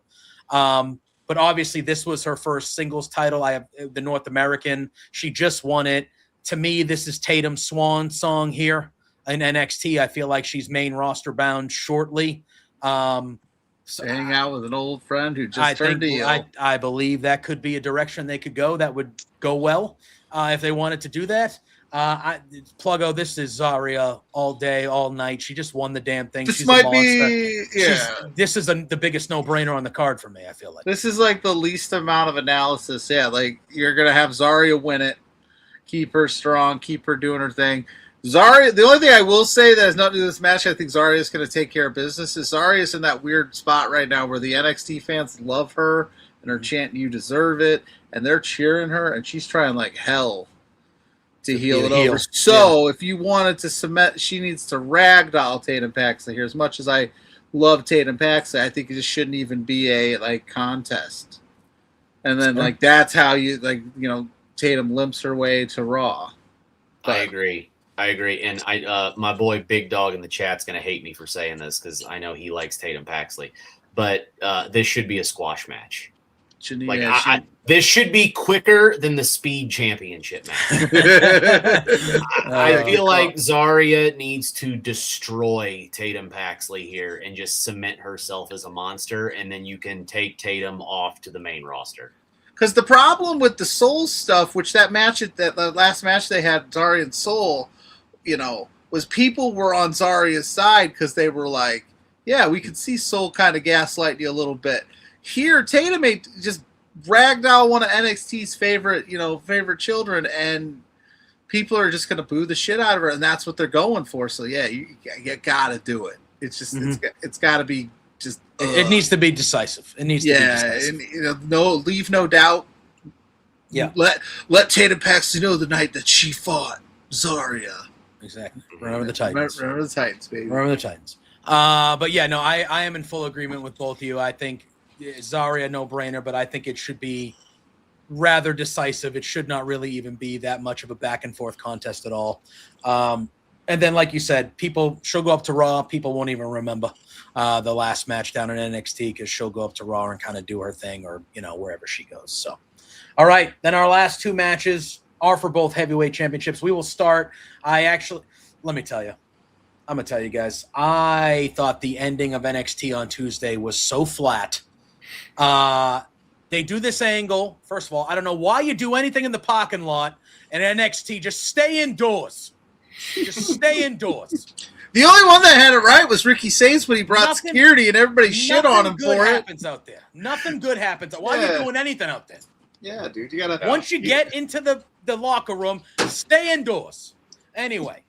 They do the first of all, shame on NXT because they booked this as a double. They booked it on Tuesday as a double contract signing, and this was anything but than what we saw on Sunday. These two things were the most meaningless parts of the show to me, especially. I mean, the back and forth with Lola and Kendall on whatever, dude. That didn't need to happen at all. Give me a vignette and it's good enough.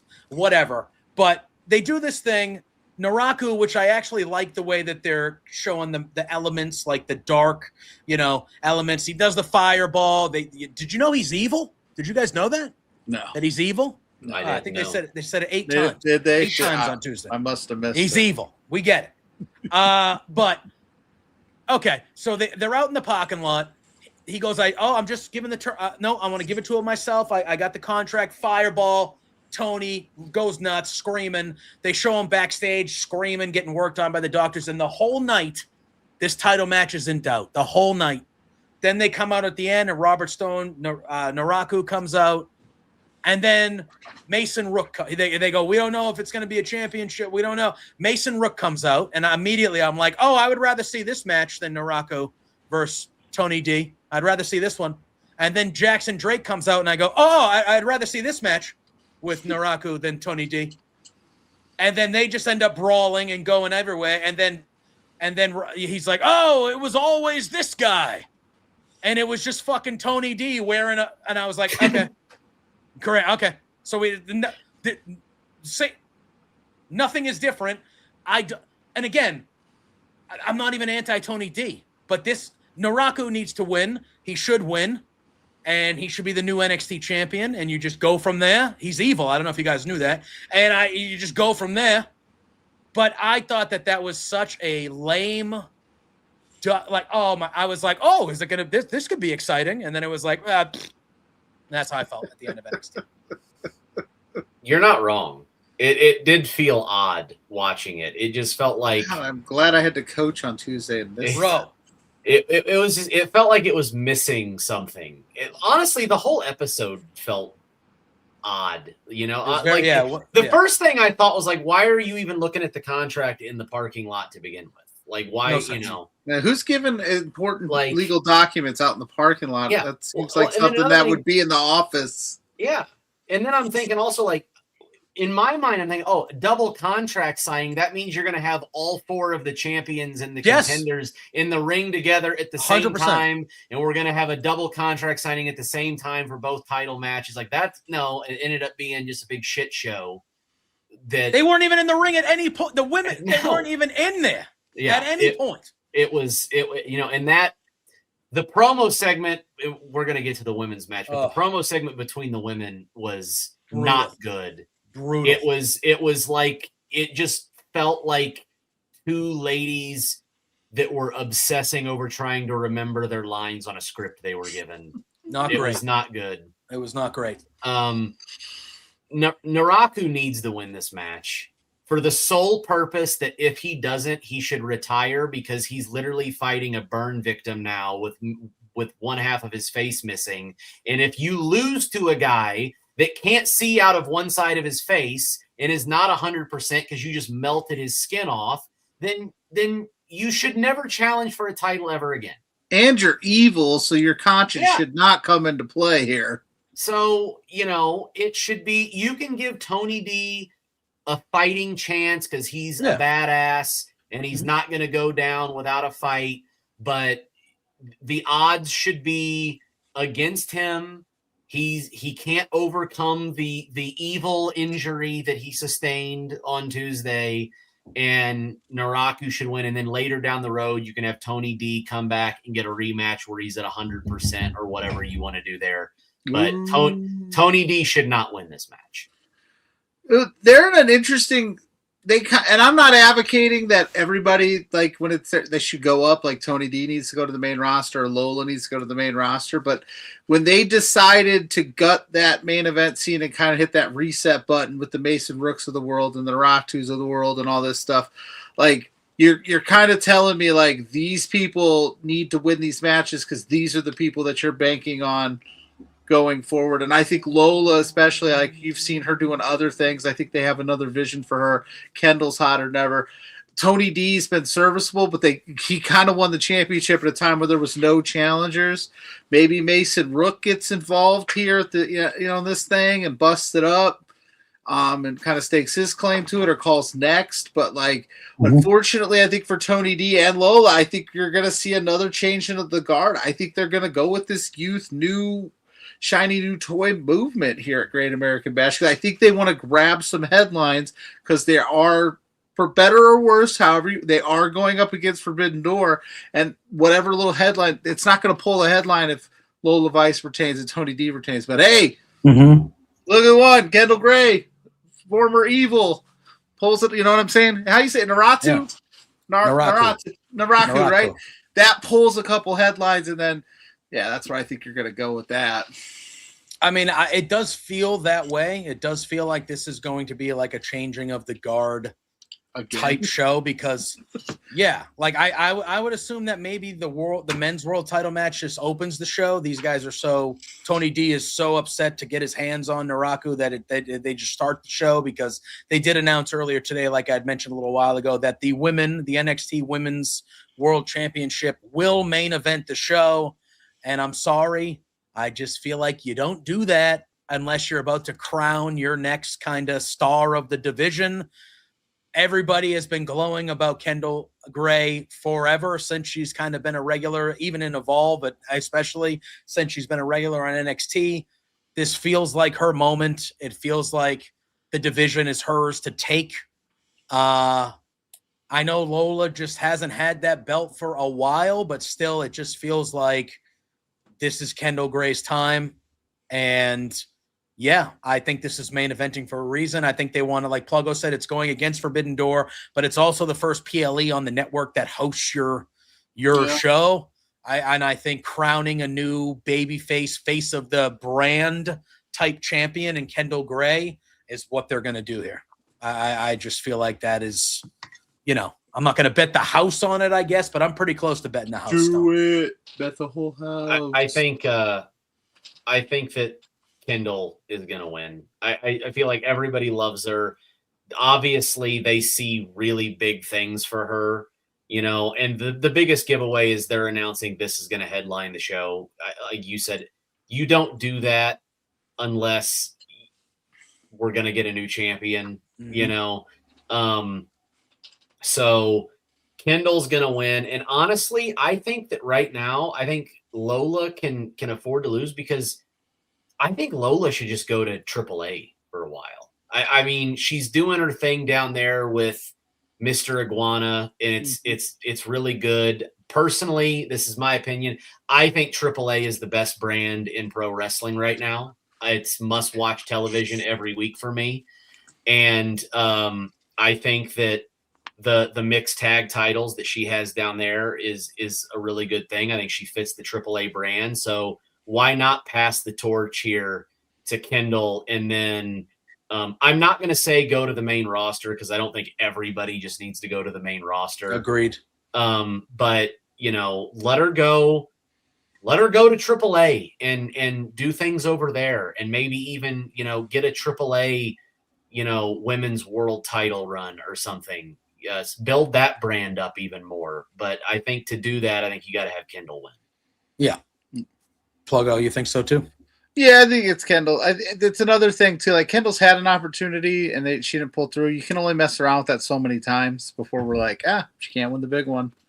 I should have cared. And then you've got that, maybe Ren loses later in the night. She's a little frustrated, and you got a built-in match there if you want to do it. That's where I think I'm rolling with Kendall. I think Kendall's gonna get it done for sure. Yeah, I feel like that's the way they go, especially if Ren loses earlier in the night. Kendall gets crowned this champion. Ren just loses her championship, and Ren is the friend for a few weeks, and then eventually she just. And I feel like that's a built-in friends turning on each other over gold. I feel like it's just a built-in story and a built-in major match. And yeah, I feel like that's the way we go. Yeah, I do feel like we're getting a changing in the guard, at least in the heavyweight division, or the main world titles division, I should say, with NXT. But I'm picking and I'm expecting both the men's and the women's to change hands on this show Sunday and kind of usher in that. I felt like Tony D getting the men's world title when they clearly kind of took all the other big-time players out made sense, because he was the longest tenured name. He was a name that everybody knew. He was always near the top of the card, so it made sense. But it's clear that they have big-time players with the future in mind to kind of usher in that new generation of NXT wrestlers, I guess, that new next couple years. With the Jackson Drakes, with the Mason Rooks, with Narako. And Tony D can be a part of that too. But I just feel like it's the time now. Kendall Gray, you have I just feel like it's the time to kind of get that new wave or build that new wave of stars down there. And I think making some new world champions is the way to do it. So, all right. So those are two big shows under the WWE umbrella. There are a couple other shows that Pluggo and I are going to talk about here. Yeah, we kept the champ too long. We'll have to send that bill to Snaps and Straps. Yeah. No, they're never getting this fucking thing back. They can dream about it all they want. But thank you. I know you reached out to us because you said I got to get some things off my chest. But thanks for hanging as long as you did. Thanks for talking some Night of Champions and NXT with us. If you want to talk some more crap, and then plug your stuff and let people know where they can find you before you get out of here, man. Yeah, absolutely. You can find me, Stone Pain Productions, on TikTok, Facebook, Instagram, now on Twitch. That's fun. I'm gonna start doing some gaming. I noticed JPJ loves gaming. I do. You're a gamer, so I am. There you go. 1 week away from college football 27, guys. 1 week away. Okay. So there you go. Yeah. You play, what games do you play? Mainly sports games. So like a lot of MLB The Show, a lot of, Madden, college football, but I dabble in the, I'm going to buy GTA. I dabble. Yeah. You got to get the big stuff. The big stuff. I played that new James Bond game. That was a blast, dude. That was a blast. Really, really good. That. If you like James Bond, I mean, even if you don't, it's just a good, fun game. But if you like James Bond, you've seen worth your time. It's like you're playing an 8 to 10 hour literal James Bond movie. Like, it was great. Okay. Really good. I Worth the time. But yeah, I dabble in a lot of things. So I will. yeah. I will have to do that. So yeah, go follow the Twitch for gaming, and then make sure you're following the Instagram, because TikTok. As much as I love TikTok, that's the backbone of everything I do. It's soft. All right, they don't like me being mean on there. They flag you for saying no words and stuff. So I can't go on TikTok and tell all these other, Well, it's the youthful generation in their delicate ears. I can't go on there like I can on Instagram. So make sure you follow Instagram, because that's where I'm gonna tell Snaps and Straps to go fuck themselves, and all of these other content creators that want to crack at becoming the king. So if you want the belt, come and get it. King Coley, I'm specifically talking to you. Oh, yeah.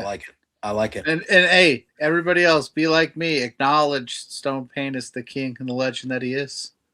Absolutely. You know what? It makes your life much easier. See, now, Pluggo, that makes me not trust you, because I feel like you're just trying to get on my good side, and then you're gonna stab me in the back and try to take my title when I least expect it. Whoa. Well, God, I can't. Even when I'm being nice, I can't. I get yelled at by everybody. I guess there's only one way to. You'll have to stay tuned. Well, okay, yeah. Thank you for the knows. He did. Can I trust him? Who, JPJ or me? No. You're asking me? Yeah. Can I trust Pluggo, or is he going to try to? From my experiences, I feel like you can trust him. Okay. I feel like you can trust him. But again, my experiences are not everybody's. All but right. I feel like you could trust him. So we'll see. He knows where to find me if he wants a shot at the belt. Thank you for the time, sir. You're welcome back anytime as usual. We'll get you on here sooner than later again to chop it up and talk some more. Have a good rest of your evening, and thanks for going a little bit extra with us. Yeah, we appreciate you, Stone. You're the man. We love you. Thank you, guys. It's always a blast. All right. See you soon, my friend. Yep. Content creator champion right there. The one, the only Stone Pain Productions, there he baby. Is. There he is. And he helped us knock out the WWE side of things. He did. And we know that a lot of people in the chat tonight look are at here that. because they are. Scott said, I'm too nice to do that. Yeah. Because Maria they are has Stone joined. Pain supporters, but we're here every Thursday night at 8 p.m. Eastern. So if you liked what you saw, obviously we know Stone was on here, and that brought a few of you here. But if you like what you saw, we do this shit every Thursday night, and we're pretty damn good at it. We have a good time. So, don't be strangers. Hopefully you hang out for the next half hour or so. We're going to be diving into Forbidden Door. Now, I know Slammiversary is happening. It's in my neck of the woods. It's in Boston. Sunday afternoon, 4 p.m. start, I believe, Eastern time at Agganis Arena where the BU Terriers play. It is a 9-match card. We're not going to go as in-depth in it as we do the other stuff because I don't feel like you and I keep up with TNA as much. They counter-program us, so that's an issue. Yeah. I mean, I'm interested to see who the former WWE champion is that's joining. Rumors it's Road Dogg, but I can't imagine. I can't imagine he's joining in a wrestling capacity. Well, I was going to say he's obviously going to join creative. Well, Mustafa Ali is defending the international championship against a TBA. So do you think maybe the former? Do you think maybe the former person is like somebody that is like, could it be I've heard a rumor about Apollo Crews. I don't know what that does for you. Stone's fans are good people. I don't know if he would go back. Is his 90 is his 90 up? Oh, it has to be. I mean, I know. Didn't they get rid of him a while ago? Was he in that last batch? I can't remember. I haven't seen him out there in the world, so I would imagine so, but Apollo Crews is though, Big Doug. Apollo Crews is a former singles champion. He is a former singles champion. And listen, like, you say what you want, but there was flashes. He's a great wrestler. Yeah, there was flashes of what made sense for Apollo Crews. They just never really like stuck to a direction and gave it some legs. They kind of just like, oh, nope, we're gonna change it. Then they just kind of put them off to the side. If it's Ryback Maria, I'm out on that. But shout out to Maria. She said I'm a trust. She said I was working us. I had a couple. I don't know, man. Oh, y'all. Yeah. But we appreciate y'all being here. Slammiversary. I think that the big thing I think we're all looking into as well is like Nemeth Santana. There's all the rumors running wild that Santana's leaving at the end of his contract, which TNA contracts traditionally end towards the October, November, right? So it's only a few months away. Are you going to keep the belt on him? Famously, I think I'm not saying anything that anybody doesn't already know. They kind of botched him winning that damn thing to begin with. Yep. And he had the tastes and the runs in NXT, and they really liked him. So do you put it on Nemeth? Does that mean that that's the writing on the wall for Santana? I'm interested there. TNA, it's Slammiversary. It's at 4:00 in the afternoon, which is good. That means I'm more likely to watch it than I would be if it was on at 8 going up against Forbidden Door. That was smart on their part. Yep. It could literally be a random 24/7 champion or speed. Yeah, it could be there. That was very vague wording, but I would say I don't know if they would promote it as hard and really leak it out if it was going to be. I mean, I guess just the WWE thing alone helps, but I don't know anybody big out there that the Cruise might be the one, but yeah, I mean that's the only match on the card. Maybe Road Dogg wants to wrestle. I saw him it as has first the TBA on it. So, yeah, maybe. I don't know. I don't think that would be a match I would care for. Road Dogg versus Mustafa Ali. Ali would make it good because he's that good, but Jesus Christ. I did not see the Tommy Dreamer stuff, Scott, so I won't comment on it because I don't even know what you're talking about. Yeah, I think some stories came out about his behavior. Oh, was that him? I didn't know who it was. I just kind of saw. I don't know much. I don't want to speak on it because I don't. Yeah, I don't know. All I'll tell everybody is coming. In about a week or so, life will get back to normal for me, and I'll be in depth in all this stuff. But right now, Billy Gunn. Oh, Billy Gunn. Billy Gunn is he still under contract? I think he's still with AEW, but I haven't seen him. In a while. I agree with you though. Mike Santana and Nemeth obviously is the big story. I do feel like Nemeth winning the title is a strong possibility, with Santana most likely going to WWE. The Ultimate X match looks like it's going to be a bunch of fun. It's Cedric Alexander defending against Leon Slater, Kazarian, Mr. Elegance, Fabian Eichner, Casey Navarro, who's great, and the Amazing Red. Oh, yeah, the Amazing Red is debuting. Yeah, he's coming back. Yeah, debuting, doing and all that. And if you haven't seen Amazing Red, I challenge everybody to go find an Amazing Red match. He crushes on the indies. He just had a really good match with Ricky Sosa at House of Glory last week. And Ricky Sosa is also fighting Eric Young in a singles match on this show. So he's getting his his big Slammiversary match there. Amazing Red. I'm surprised Amazing Red hasn't been on more radars. I'm a little bit on the older side to be in Evolve and NXT and stuff, but he's so talented. Amazing Red is one of the main reasons you see a lot of guys wrestle the way they wrestle. Yeah. For guys in that match like Cedric Alexander and Leon Slater, and those guys are probably in the ring with a guy that they probably watched and learned just the way they Amazing Red was doing this stuff before it was as common as it is. You can make an argument that Amazing Red is arguably one of the reasons the X Division even exists is Amazing Red. You know what I mean? So that should be a lot of fun. I mean, there's other good matches on the card, but I feel like that one, the world title match. There we go. Yeah, exactly. What Big Dog just said. He's the sole reason we even have the Ultimate X. He's that reason. So, that Ultimate X match should be a lot of fun. The world title match is intriguing, and see who Ali fights. If it's going to be a big deal or a former WWF person or WWE person, it would be good. I think it would be cool if it was a big deal for TNA to get a big name. I think that would be fun, especially Slammiversary week. Hey, 100%. What's AJ Styles doing? He's retired. Yeah. Okay. Money talks. Yeah. But also Sunday night, 8 p.m. Eastern, we have ourselves Forbidden Door taking place in San Jose, California. As of this writing, writing. As of this show, recording, whatever the hell we're doing, there are 10 matches on the card, 9 scheduled on the main card.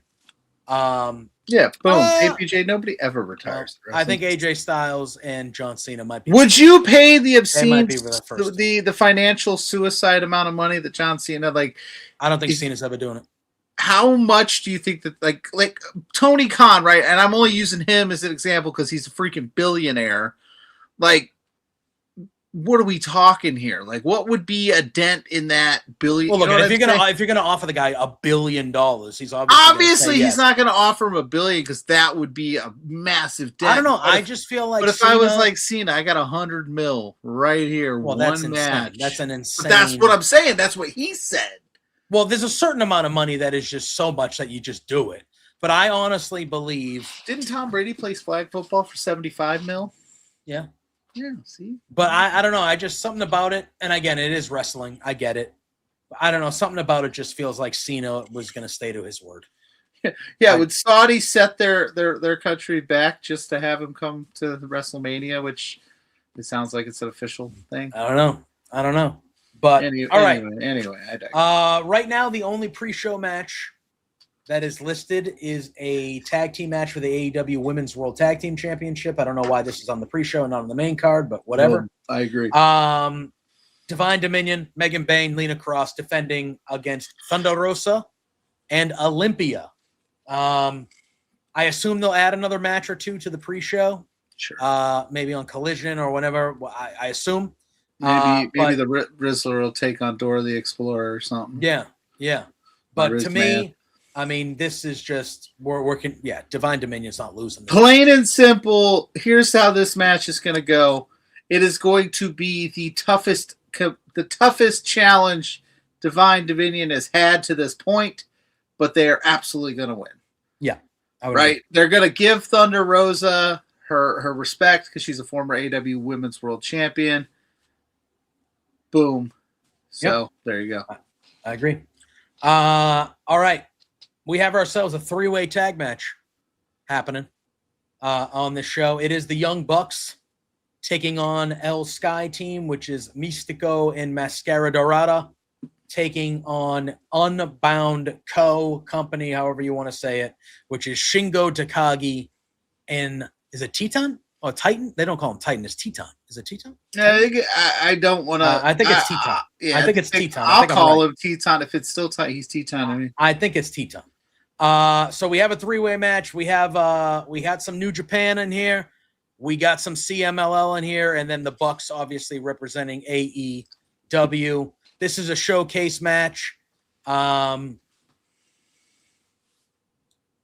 would assume the Bucks are going to win. It's Forbidden Door, right? We do this every time we talk Forbidden Door when it's a match that's clearly AEW versus other talent. With especially, I think it's the Bucks, unless there's somebody that's they want to do a storyline with the Bucks, but there's not that right now, right? There's nothing there, so I think it's going to be Titan. So I think it's the Bucks, right? Yeah, I think so.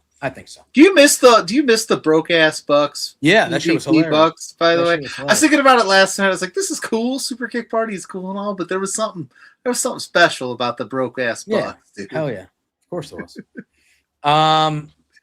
Maria, you're entitled to your opinion. I disagree. I actually prefer that there's more AEW versus AEW matches on this Forbidden Door than having them all be Forbidden Door type matches. I will say, this is usually the Maria's defense, it's the worst for the, like you said, for the strictly Forbidden Door matches. Yes, sure. Well, I mean, we're getting Kenny Omega and Zack Sabre Jr.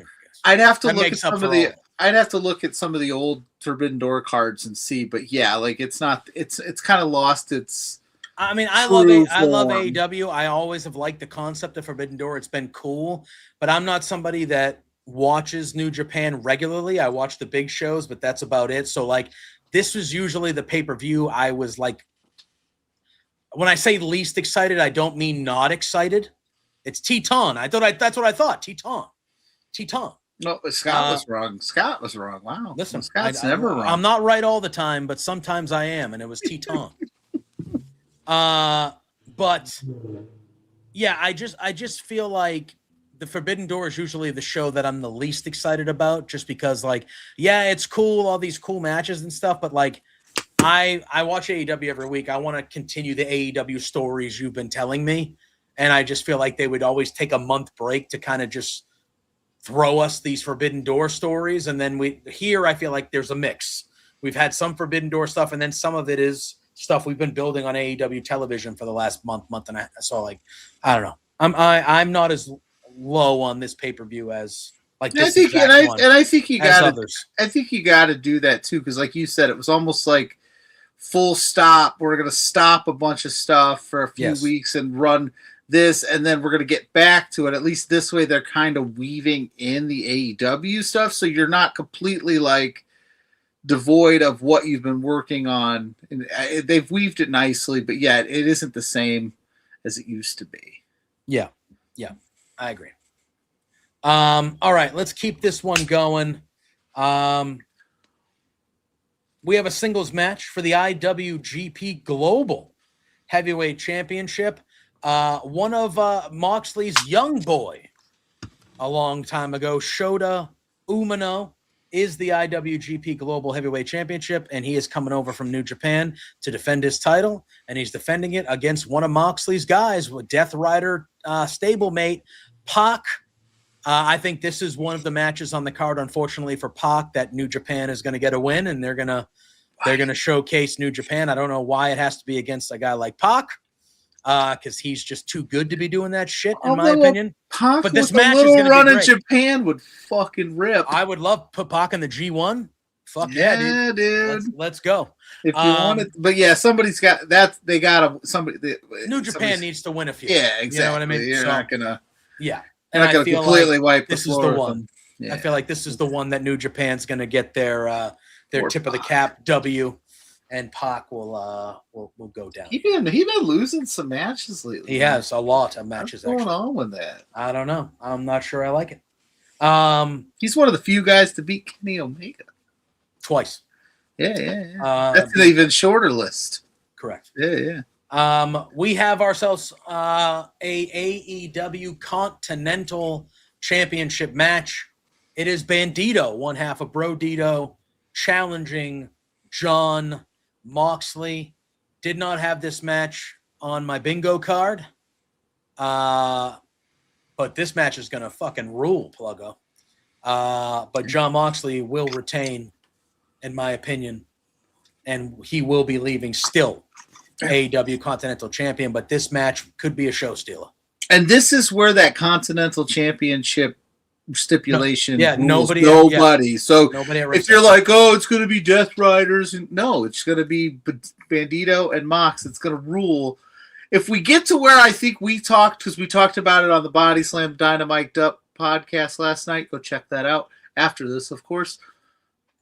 If we get where we think we're gonna go with this Mox Ospreay stuff, like I wouldn't hate if they went ahead and gave it to Bandito right here and double champ that dude. He's so good. You don't think maybe Moxley at All In?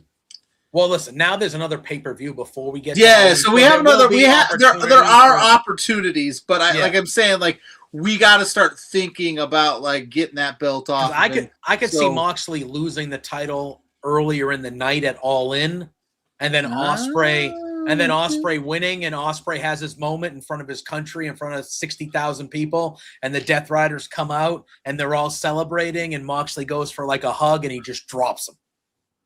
And it's just like, and the crowd's like, John Moxley's retaining, baby. I could see that happen. There we go. But this is I agree with Scott. It's not the match I'm looking forward to the most, but it is very, very high up there for me. I think this match is going to be quite good. All right, it's the only other match on the card that doesn't have a title. This is the match I would say that I'm looking forward to the second most on the card. It's a dream match. We've seen it, but we haven't seen it in AEW. It's Kenny Omega. It's Zack Sabre Jr. This is going to be a clinic, an absolute clinic. Give him 45 minutes. I don't care. I don't give a shit. Give him 40. I'll stay up late. I'll be tired on Monday. I don't care. Give him 45 minutes. I want this to be 45 45 Give 45 minutes at 8 o'clock, so I go. That's fine. I'm cool with that. Have him open the show 8:35, 8:40, 8:45. That's when I want this one ended. Give him all the time in the world. This match is going to be unbelievable. It's going to be as good as we all think it's going to be, if not better. 45? Yes. Okay. He better, because I think Kenny's winning, and then I think he's the one that's challenging Max at Redemption next month. So, but I got Kenny winning this one, but this one is going to be oh my. This one's going to be good. We haven't seen Kenny go the disc like that long in a while. It would be like a really cool, like, I still got this, like, not that he's one of those, like, you know how the retired wrestler comes back and like, you still got it. Not like, hey guys, don't fucking forget about me. I'm still Kenny Omega. Like, yeah, and they leaned, you know what I mean? They leaned into it a little bit with, like, Zack Sabre Jr. didn't say a lot on Dynamite last night, but that little, hey, just try to stay out of the hospital, darling. Like that, like they leaned into, like, you're not who you are. You're not who you used to be, buddy. You can't. You physically can't. So I think they leaned into it a bit, but no, I think Kenny's going to remind everybody that he's still Kenny Omega, and then I think he's heading right for that world title in Max in Montreal next month at Redemption. And we'll get to that when we get to it. But I saw a few people tweeting, like, why didn't they let Zach talk much? Yeah, he can talk. I thought he didn't say much. He didn't say anything. We had that one line both weeks. Yeah, but that's what I'm saying. They didn't let him, like, really sink into it and, like, really cut it. Not granted, his wrestling speaks for itself, I don't think. But again, he's a cheat, as the English say. He's a cheeky bastard.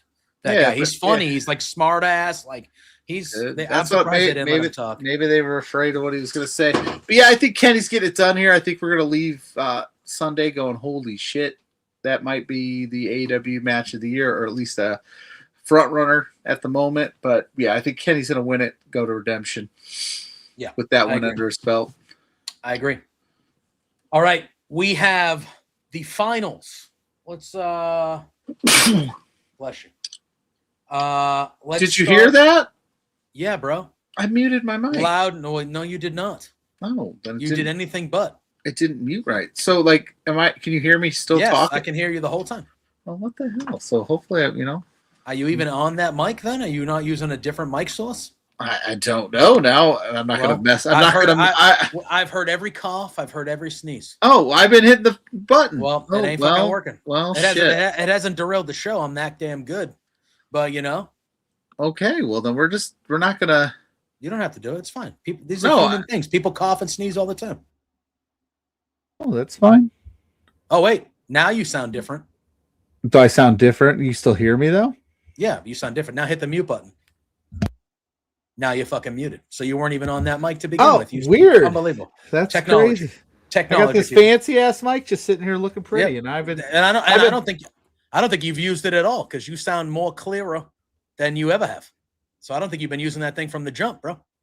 Oh, hopefully you didn't pay a lot for that. Wait, I sound better now?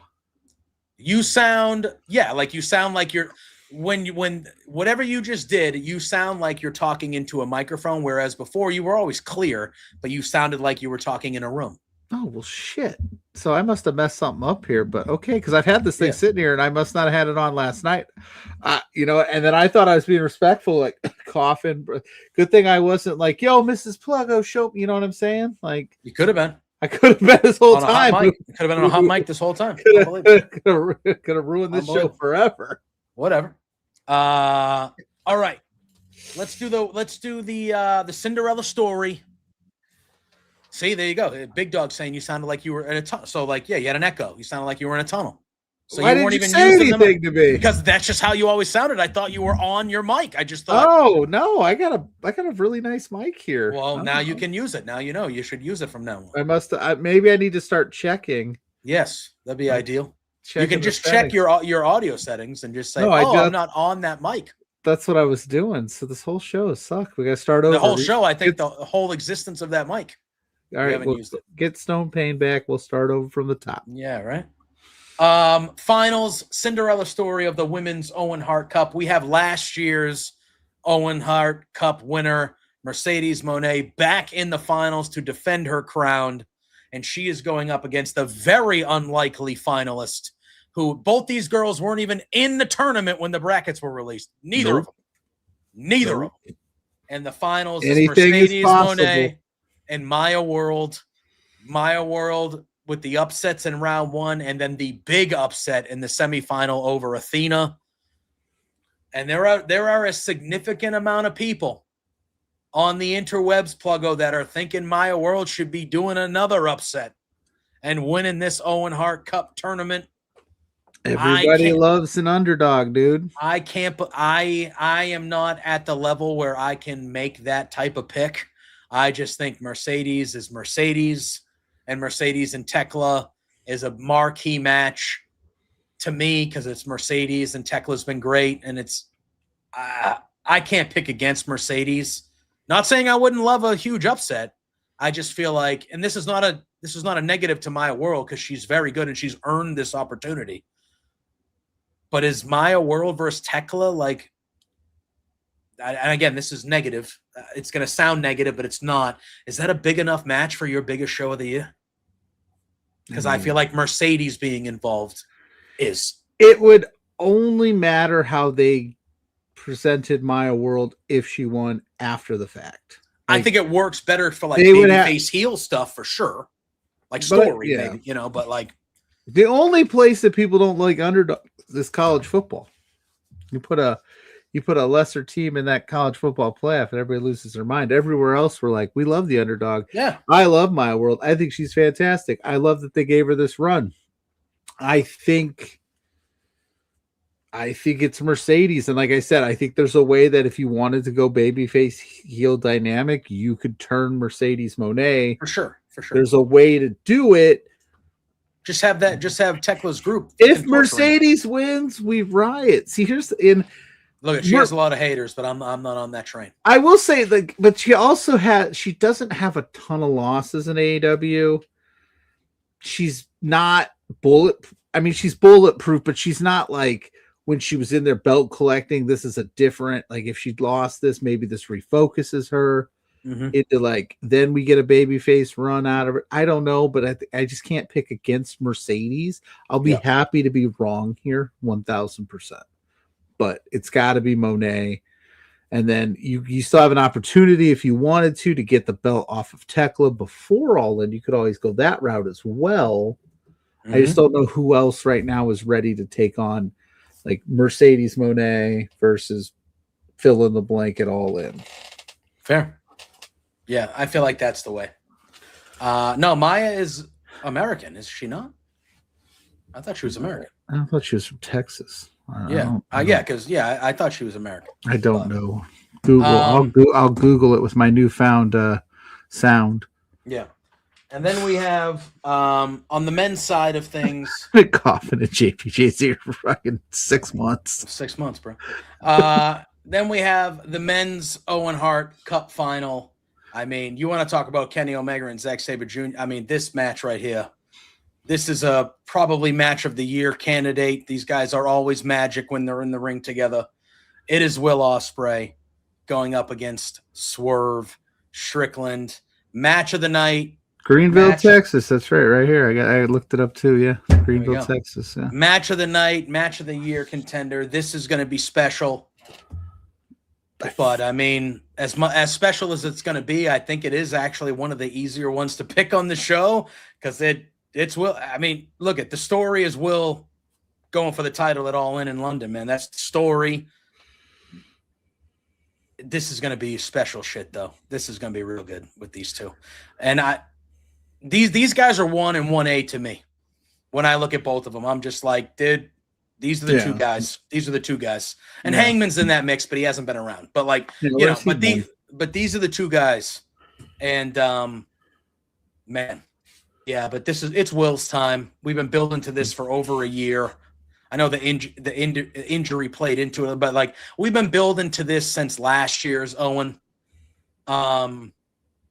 Scott, I don't disagree, but I can understand why they don't want this to be the main event. I don't think you want to put value on one of the finals over the other, which is why I think the cage match main eventing makes sense. But at the same time, this is going to be the triple main event. Yeah. This is Will all day, though, isn't it? It has to. It is, and I hate it for the only reason because, like you said, Swerve Strickland, it's like you got both these guys peaking at the exact same time.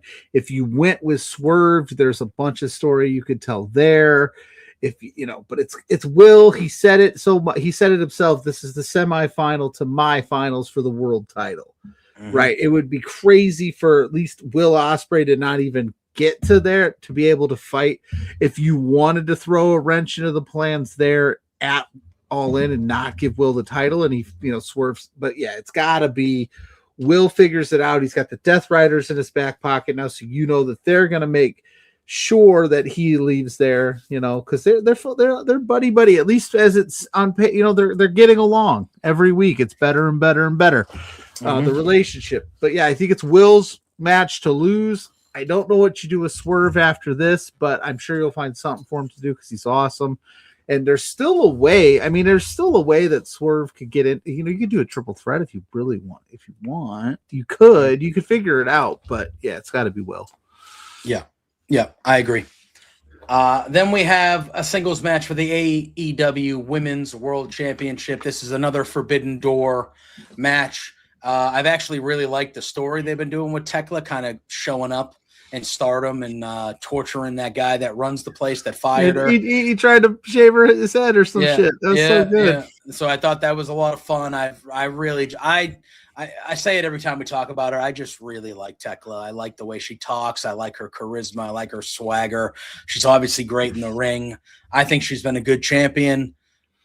She's fighting Starlight Kid from Stardom, who I haven't seen a ton of, but I've been told to strap in. It's going to be quite good. Didn't Tony Khan say that's his favorite wrestler? Favorite wrestler in the world, yeah, on Stardom, or favorite wrestler in Stardom, or something like that. Yeah, maybe she's going to become the AEW Women's World Champion, dude. Maybe. I doubt it though. I would. It would take a lot for me to pick against Tekla here. But with that being said, yeah, I think Tekla retains. You're probably right.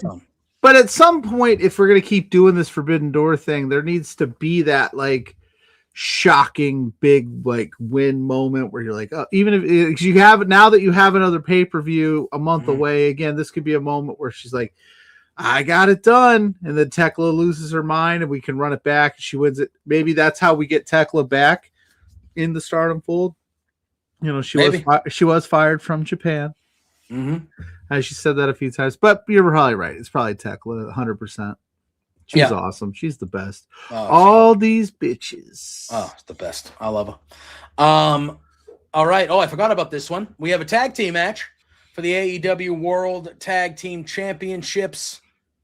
There you go. Scott giving us some facts saying that Tekla has never beaten Starlight Kid in 4 tries. So there's that added element to it too. So yeah, she's definitely getting that done then. Yeah.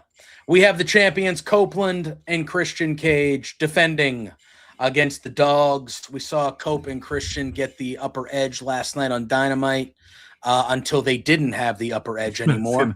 They beat the crap out of them, and then the tables were turned. But yeah, they're not losing those tag titles. I think they teased a little thing with the Bucks in that segment last night too. I think that's a title match we will be getting down the line at some point. I think this match will be really good. I hate that the Dogs are going to lose another big-time match they're in. I actually think they've done a good job this last month or so, elevating them and making them look like, a formidable tag team. But unfortunately, not unfortunately, because I love, Edge and Christian, Copeland and Kay. Come on. Yeah, the Dogs, have they had the worst debut run? They beat the Young Bucks clean a couple of weeks ago, which was a big win. But other than that. So they show up. They look like the biggest thing they have their first pay-per-view match. They lose. Then they randomly won the trios titles because they had to get the belt off Hangman, and they lost the very next night on the pay-per-view. And now they're in this match, which again, I think they've made them look good over the last 3 or 4 weeks, but they're going to lose again to, guys that could be their dads. I guess so. Yeah. Well, but that's what's going to happen. That's what's going to happen. Again, there's no chance. There's no chance Cope and Christian are winning this thing. No. Wait, aren't winning? Wait. No, there's no chance that they aren't. They're losing. They're winning. No, they're absolutely taking care of it here. Though I don't know what the next match is for them. I know FTR is taking some time off. I think the Bucks are The Bucks are probably if the Bucks next. win the 3-way, I think they will. I could see Canada, Cope, in Canada, Cope and Bucks, Christian in Canada, dude, Bucks. Like I think that's the match. Because they're gonna want to stack that card. Or do you save that for All In? Do you save that for All In? Or I think FTR, maybe you have a 3-way. Yeah, at All In. You could do that. You could do like your version. And then of TLC by the time we like get to All In, some other tag teams. Yeah, Motor City Machine Guns might be there. New Day will be free. I saw a couple people floating out the idea that the New Day is going to show up to this, but their non-compete is in July. So what I would do, honest to God, is I would have the New Day. Obviously, they're not going to be the New Day, but I would have the New Day debut at All In, not before. I would have maybe Motor City Machine Guns show up before, kind of get in the mix. Then if you have a 3 or 4-way tag match at All In, after maybe Cope and Christian retain, or the Bucks win maybe, or whatever, then you have the New Day show up, and it's like, oh shit, we're getting the Young Bucks in the New Day. Or we're getting, I think that would be a good way to do it. Kind of have that big debut at the big show. Yeah, that's fair. But who knows? All right. All that we have left is what it was announced as the original main event, but now there's a triple main event, so who knows? But it is Team Briscoe, Mark Briscoe, Orange Cassidy, Roderick Strong, Kyle O'Reilly, Darby Allin, and Konosuke Takeshita taking on MJF and members of the Don Callis family, Kevin Knight, Kyle Fletcher, Jake Doyle, Andre El Idolo, and Kazuchika Okada. 12-man steel cage match. If Mark Briscoe's team wins, he will earn an AEW championship match against MJF. How do they fit in the cage? They've done this before, haven't they? I know, but every time there's a lot of fighting around it. It wasn't everybody wasn't always yeah.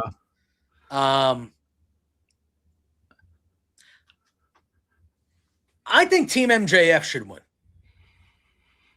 But I feel like you wouldn't have that stipulation if Mark Briscoe wasn't going to get the title match. So they're probably not going to. But I just feel like, again, and this is, I feel like I have to preface this all the time, and I always say, this isn't an anti-whatever. I love Mark Briscoe. I write I love Mark Briscoe on Twitter almost every time he's wrestling. I love that guy. But we just saw him in MJF a few months. I get it, MJF's the champion now. It does nothing for me. I don't think Mark Briscoe needs a world championship match. And even if he gets it, it's just another title match he's going to lose anyway. Yeah. I don't know. I get the story they're telling where he's not good enough because he's, MJF, trashy, poor, whatever. Obviously, that's a good story for him to actually get the title match and kind of be like, he is good enough. But he's going to lose. Yeah. I don't know, man. I mean, you could easily do it, and they've set it up where the whole Team MJF thing kind of crumbles a little bit. Like some of the Don Callis family members aren't exactly thrilled of the partnership with MJF. Agreed. Some of the Don Callis family members weren't exactly excited they didn't get picked. Kevin Knight's only doing this for his title shot. Andrade doesn't want to do it, but is doing it because of his title shot.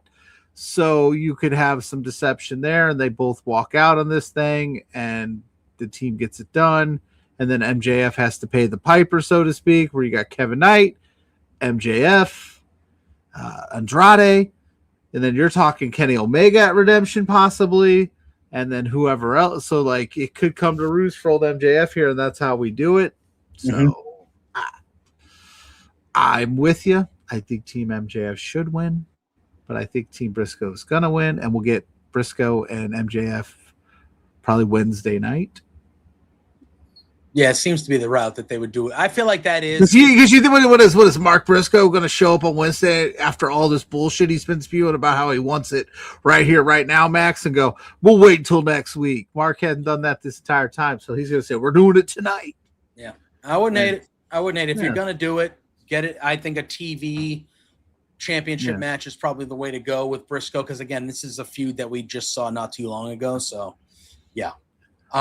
With that being said, again, AEW, we talk about it every time. They don't miss with their pay-per-views. I'm not expecting them to miss with this one. This is going to be good.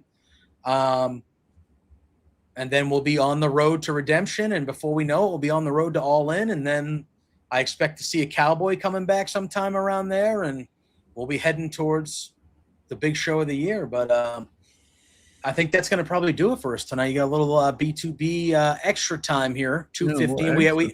We had that AEW Dynamite run over. Yeah. So want to thank Stone He gets Payne. real cavalier with them run overs, doesn't he? I'm like, dude, you don't need to be doing that. Whatever happened at the end of Dynamite last night didn't need to happen at 10:20 at night. Ridiculous. Anyway, thank you to Stone Payne for popping on again. Like, always a pleasure to have him. He stayed a little bit extra for us to talk some NXT and WWE Night of Champions. So thank him. Thank for everybody in the chat. Pluggo, you know the drill, brother.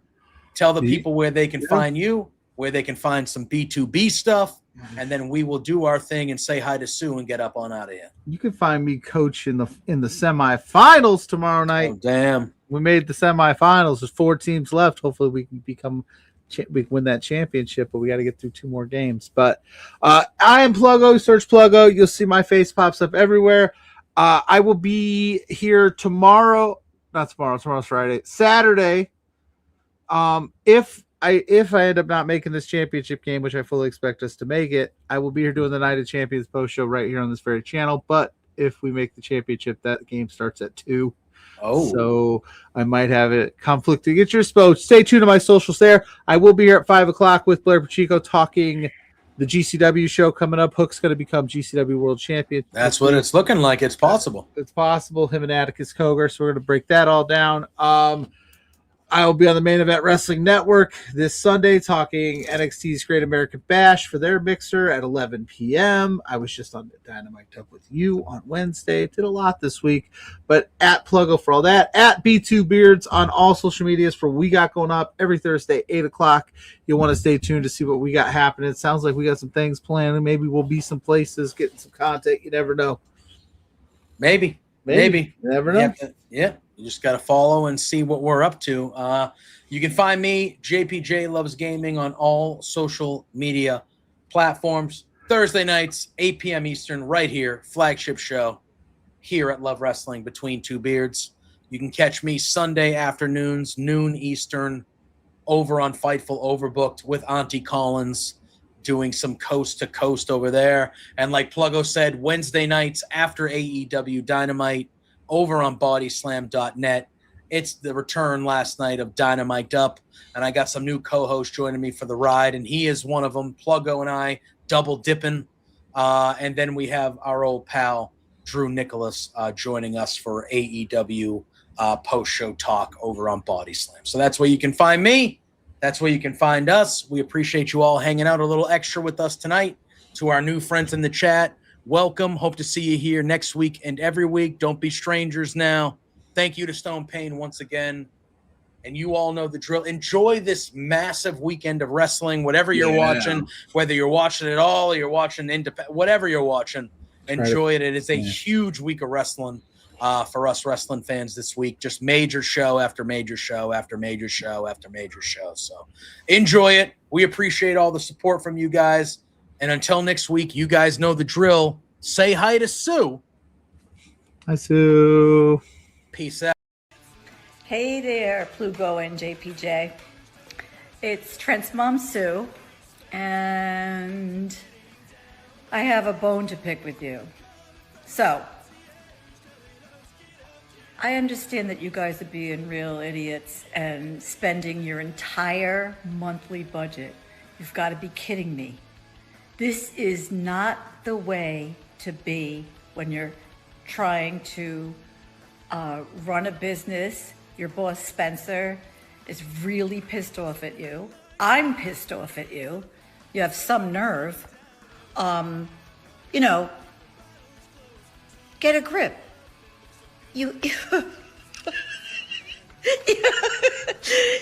have to control yourself. You can't just go out and spend all the money that you're making, you two beards guys. Oh no, this is coming out so stupid. Anyway, behave yourselves, or I'm going to cut you off from watching AEW. You're no longer going to get to know, be able to meet my son. What? Or me. I'm sorry, this is like, I don't know. Anyway, thanks so much for being fans. Watch yourselves. Knock it off.